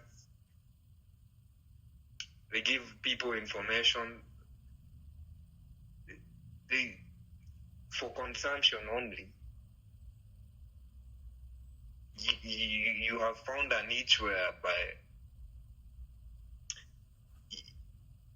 you can be able to listen and, share people experiences, and people can learn. People can relate. And especially men, wake up. And I remember there is a day you were having a conversation with another single mother. I think it's a friend of yours. Mm-hmm. And there is something you said that I saw it's also true. When single mothers, they always put this label of like, the savior, the good guy, taking care of the child. But there's something you say that 70% of the time they are not even raising their kid. Yeah. I see every day. These single mothers, they get jobs, they leave people, they leave their kids with the neighbors, they leave their kids with daycares. I think even daycares is better. Bro, kids are left even with the watchies. After school, you stay with the watchie. I'll come pick you up hapo kwa gate nikiingia. True story, bro. So they think they're no, it's not a me problem. I'm just. No. I was going to ask you, does your quote unquote baby mama throw the baby's notion on you that you are not even taking care of your child? Does she edge to that area? Yes. And she always sends me photos. She always finds a way. If I block her with this number, she will get a new number. Wakienda sijui kinyozi. It's cute photos. Hoodwinking me. But it's not that I don't have money for the DNA. I had decided, acha kwanza nijipatie space.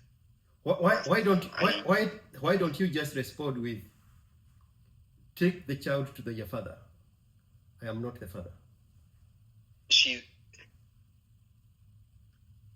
I tried it. I always, these days I'm experimenting to see female nature, how they behave to different, tests. So I did it.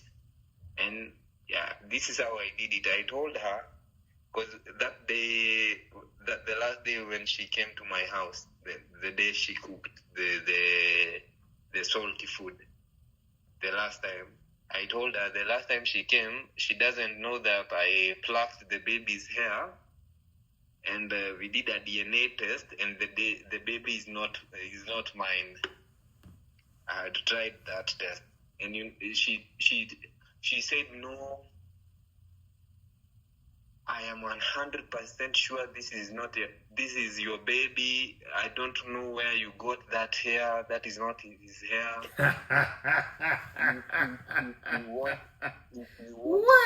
If you want, I can bring the baby. we do a DNA test again when I am there.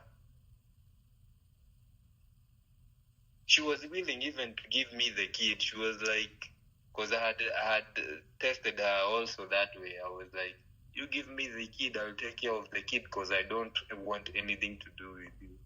But she knows that is the chassis. That is the connector between you and her, between her and your resources, between her and your access, and your accommodation and your provision. That's a bargaining chip. But I don't provide anything for her. Yeah, but once you have the baby now, you have taken half of the family in. She will do the reverse of the things she has done in the past. And she knows how to get in your head.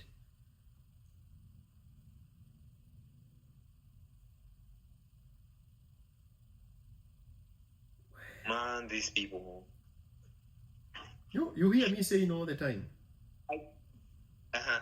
If you find yourself with a woman who is rejecting you, who is going against you, who is pushing back on you, you are with the wrong woman. And the problem is you. I know. The problem is you. You cannot change a woman. There is no bad woman. A woman is not changing. A woman is not broken. You are just with the wrong woman. I needed you more than you needed me, man. All my life. So what do we do next now? We've been here for 2 and 3, almost 4 hours. What the hell? 4 hours, I see. I'm even feeling sleepy. I have to drive to my place, but it's not far away. But I also have a cubicle here. I will send you a video of my place. Niko na ka cubicle hapa nyuma where I sleep when I am working late. But people always find a way to vandalize cars when you leave them parked outside some apartments. Really, people are just weak men relying on strong men to provide for them. Yeah. That's how it is. But now this was now in after sitting down and looking at what I want to achieve in my life. I had decided I want to pause for the next 5 years. By the time I'm 35, I build a good foundation. Then I don't know about marriage. I am still 50-50 with marriage right now. Maybe if I choose to get married, I will be very strict with especially the red flag, especially the matter of virginity, because most of these ladies, I found them as non-virgin, and most of them, they used to compare me. I was even tired of the comparison, bro. Especially the second girlfriend, the girlfriend I had since I was in high school. Through the comparison with other men was disgusting me. I just couldn't tell her, but that nagging was annoying. But you have to sit there and act like you are not hearing. Nahitaji viboko kwa watu. No, but you have a need for a virgin. And as long as you have a need, that need now, you become a slave to that need. I'm manipulatable vulnerability. Exactly. And exploitable vulnerability, because some of them don't even have to be in a relationship with you. They just have to sell you the idea of a future relationship with you. So it's exploitable vulnerability and manipulatable vulnerability. Yeah. You have listened to a lot of my recordings. Bro, unaona nikiwa gym. Listen to music. I listen to you injecting and I push weight. You should see me, man. There is something, kama umezoea to learn new things, and you always get excited to learn new things. Because I always like reading books and learning new things. I always, nikiona tu pahali I can dig in for some new information, I dig deeper. That's why I follow you on X, and that's why I subscribe to your channel. Because that's the only way I can dig deeper. You don't know how many people you are helping. Why would you do it? You don't know, my guy. You don't know the number of men you are helping out here. Mtu anaweza sikia wivu wa kusubscribe ama kulike. Because black people, whatever. But deep down, they know whatever you are saying is true. Hakuna mwanaume ukisikia mwanaume anasimama pahali anaongea vibaya kukuhusu, deep down they know. Wallahi, deep down they know. Whatever you are talking about is true. They just choose to hate you for no reason. Something else I find about your demographic is they would rather project instead of facing the realities of the things I say about them that are true, that they are going through. They would rather project like an ostrich burying its head in the sand. They would rather project and pretend that that message is not for them, while they are in the midst of going through the things I have explained in my messages. I find that phenomenal so unreal. I was having a conversation with another guy today, and I was telling him, you are in the age of victimhood. It's the coalition of the defeated. And you gaslight each other into this downward spiral of victimhood. And you turn around, and the person who is pointing out where the problem is, you turn around and make that person the victim, the enemy. I don't get it. They will study your generation in 100 years, and people are going to be looking at it like an out-of-body experience, because this is not human. This is a glitch. But Watson, you already know the outcome. You already know the outcome of their lives. You can tell. Everything you are about to tell me, I could predict it with 100% precision. You can tell. So you have nothing to lose.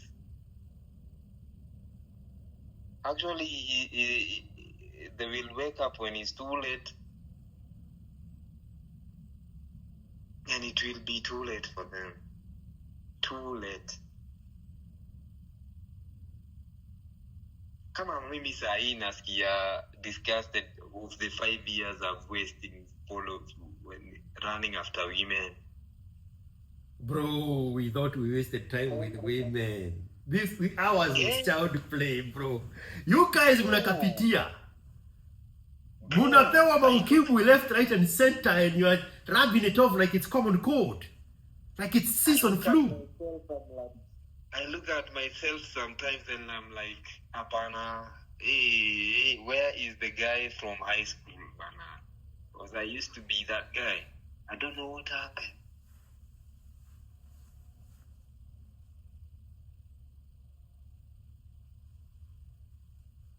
Why? Since my dad told me I can never be a DJ and forced me to it's not victimhood, this one. It's not me blaming my dad. I think that's where my self-esteem ilianza kushuka.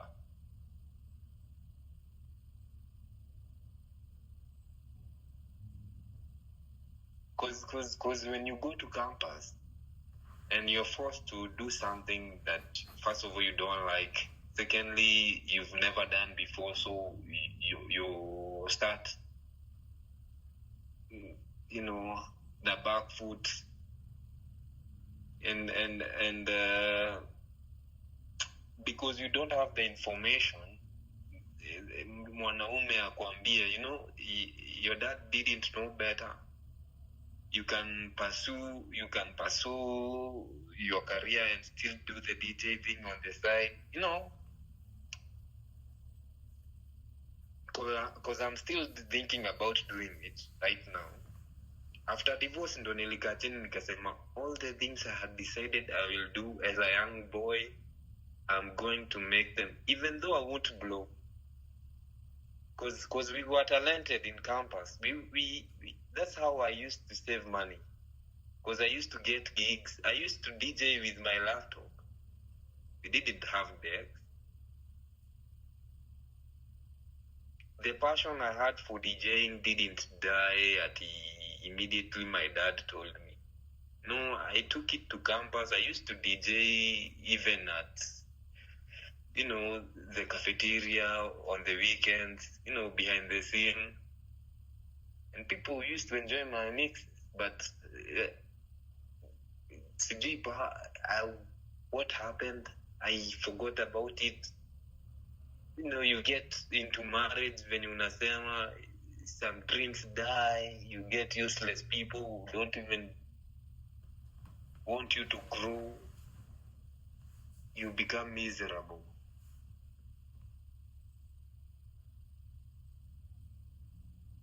Bahati niko nayo ni moja tu. My business didn't die. Because if it died, I think depression would have killed me, because when she left, I was kind of depressed kidogo. See, I know depression is a state. I was unhappy, tuseme tu. I was unhappy with the outcomes of the decisions I had made. I felt betrayed. Goja kidogo. There's no way to add him. I wanted to. There's a guy calling me, and he is the guy who had broken the first record of the longest conversation I've ever had until you now. I think we had 4 hours conversation with him. He is calling me right now, but there's no way to put 2 people together in this phone call. I would have put him in. Oh. But continue. Don't worry about it. The guy who said he's 47 years old and he has wasted 27 years of his life chasing women in America. That's the guy calling me right now. Whoa. Yeah. Bro. Yeah. I resonate with everything you say. Not because that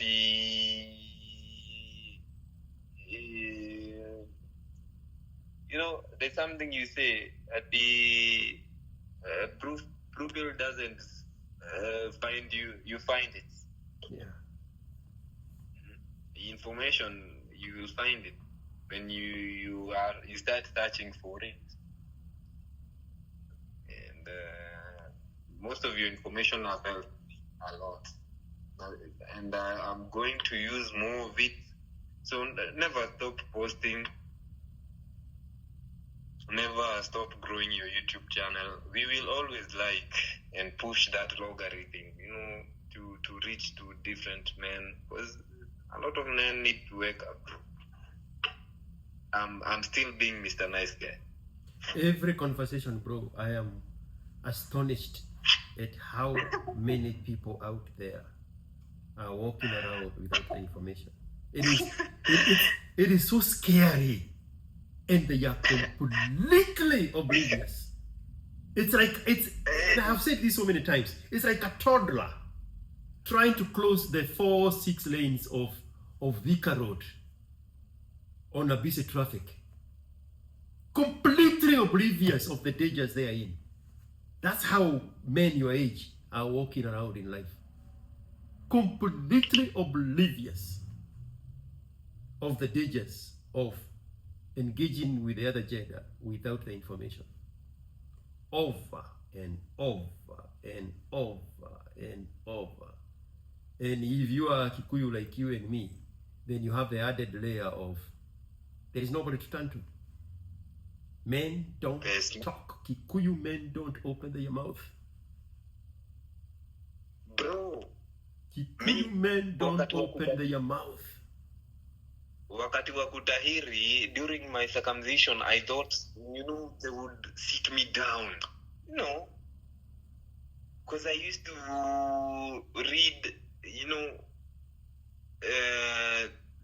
this is the set books and stories of Kikuyu tradition and culture and how men used to be sat down by older men and given this magical information. And I'm there with my uncles waiting for it to happen. There's nothing. Absolutely nothing.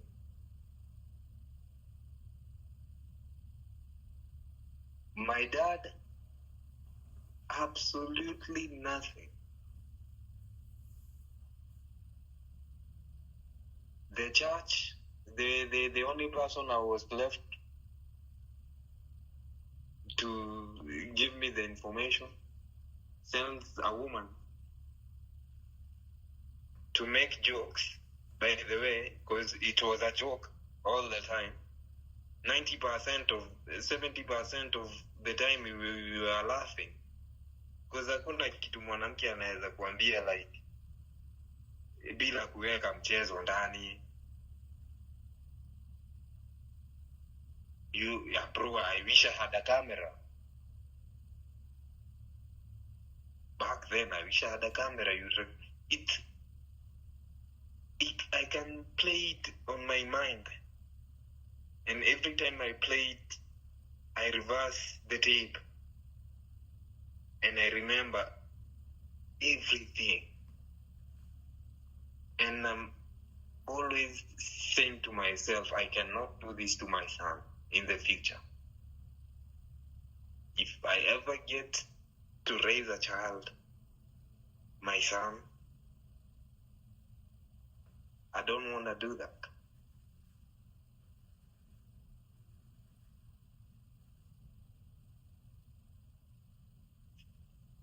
I'll have to sit him down myself from a very small age. Because if the people who I thought would give me the information would have done it the way you do it to me from a very young age, bro, we should be having a totally different conversation right now of my successes, not these failures. It's not like I'm blaming them because your teacher doesn't teach you everything. I know, but this teacher is teaching you nothing.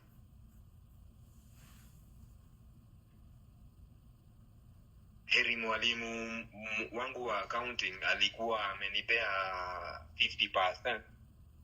50% nikaenda kurudia notes za secondary school because sikusoma business secondary school after form 2. I had to go back to borrowing secondary school books and catching up. But at least I had some basic.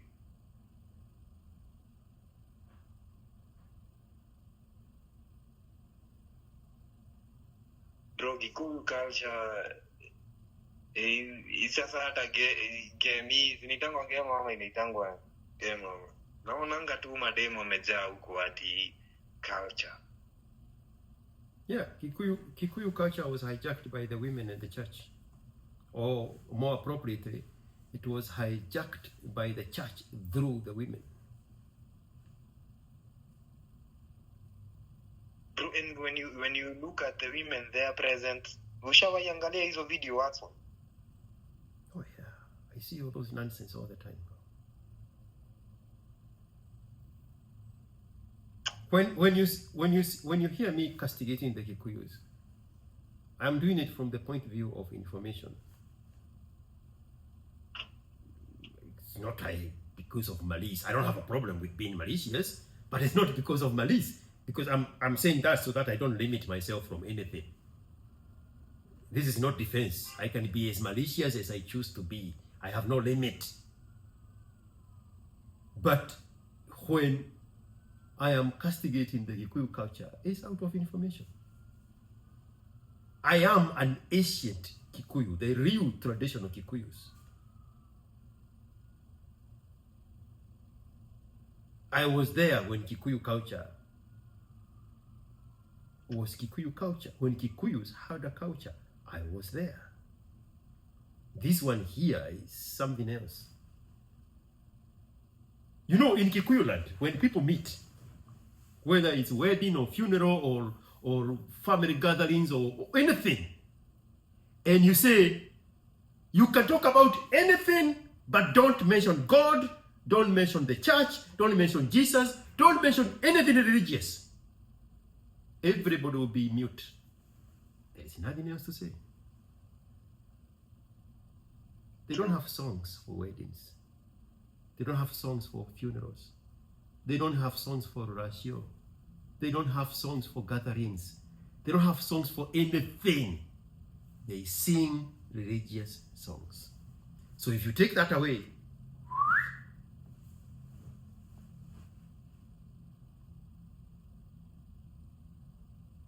that culture is dead. And it's the problem is it's not dead. It's on life support and it's contagious. True.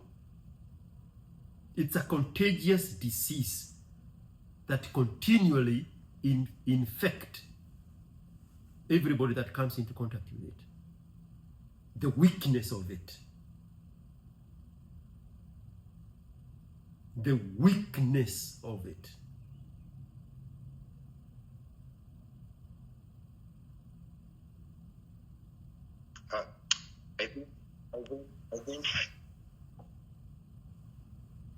I think it's even affecting the politics now. I mean, that's why Central Kenya is a minefield for votes. You hear me saying this all the time because they are the most misinformed, disinformed, and uninformed group of people. So the easiest one to hoodwink. Bro, nikisikika nikisema tuta inakuanga, I don't even know. It's hatred you cannot explain out of nowhere. Why would you even have a conversation with ignorant people? Why would you put yourself in a position to argue politics with disinformed, misinformed, and informed group of ignorant people? Why would you do that to yourself? The other day, I was telling my brother, my real brother, I was telling him, I heard you saying this, I was just retaliating it to him. I was like, if you're not in politics, Bana, don't even talk about politics. Leave politics to politicians. You know, hiyo nyumba, everybody was like, siku hizi umemea pembe.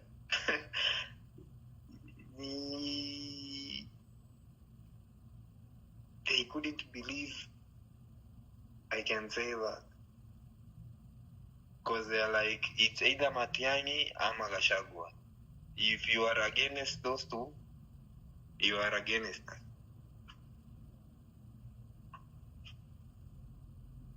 Bro, Man, there's nothing more disgusting than speaking politics in Central Kenya.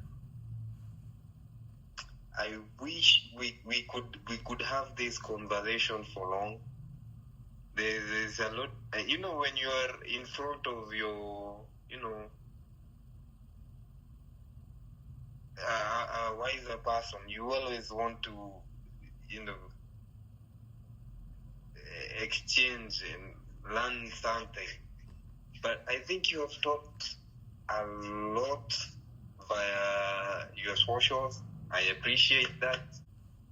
Man, female nature is always the same everywhere. So you have to keep your antenna ikiwa juu kabisa. Yeah. So you can relate to them on your, you can now create the terms how you engage with them on your own level. Well, that's a lesson you need to put in practice for yourself.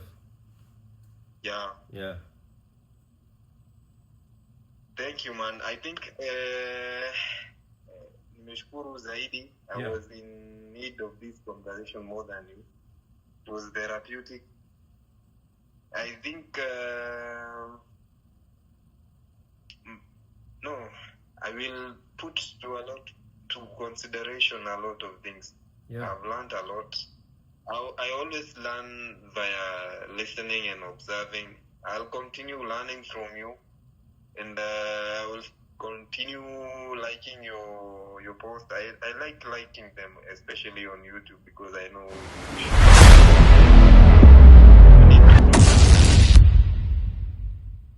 for men. Yeah, thank you, man. All right, asante sana bwana. Thank you for sharing. Nashukuru zaidi. All right, man. Take care. Take care, man. All right.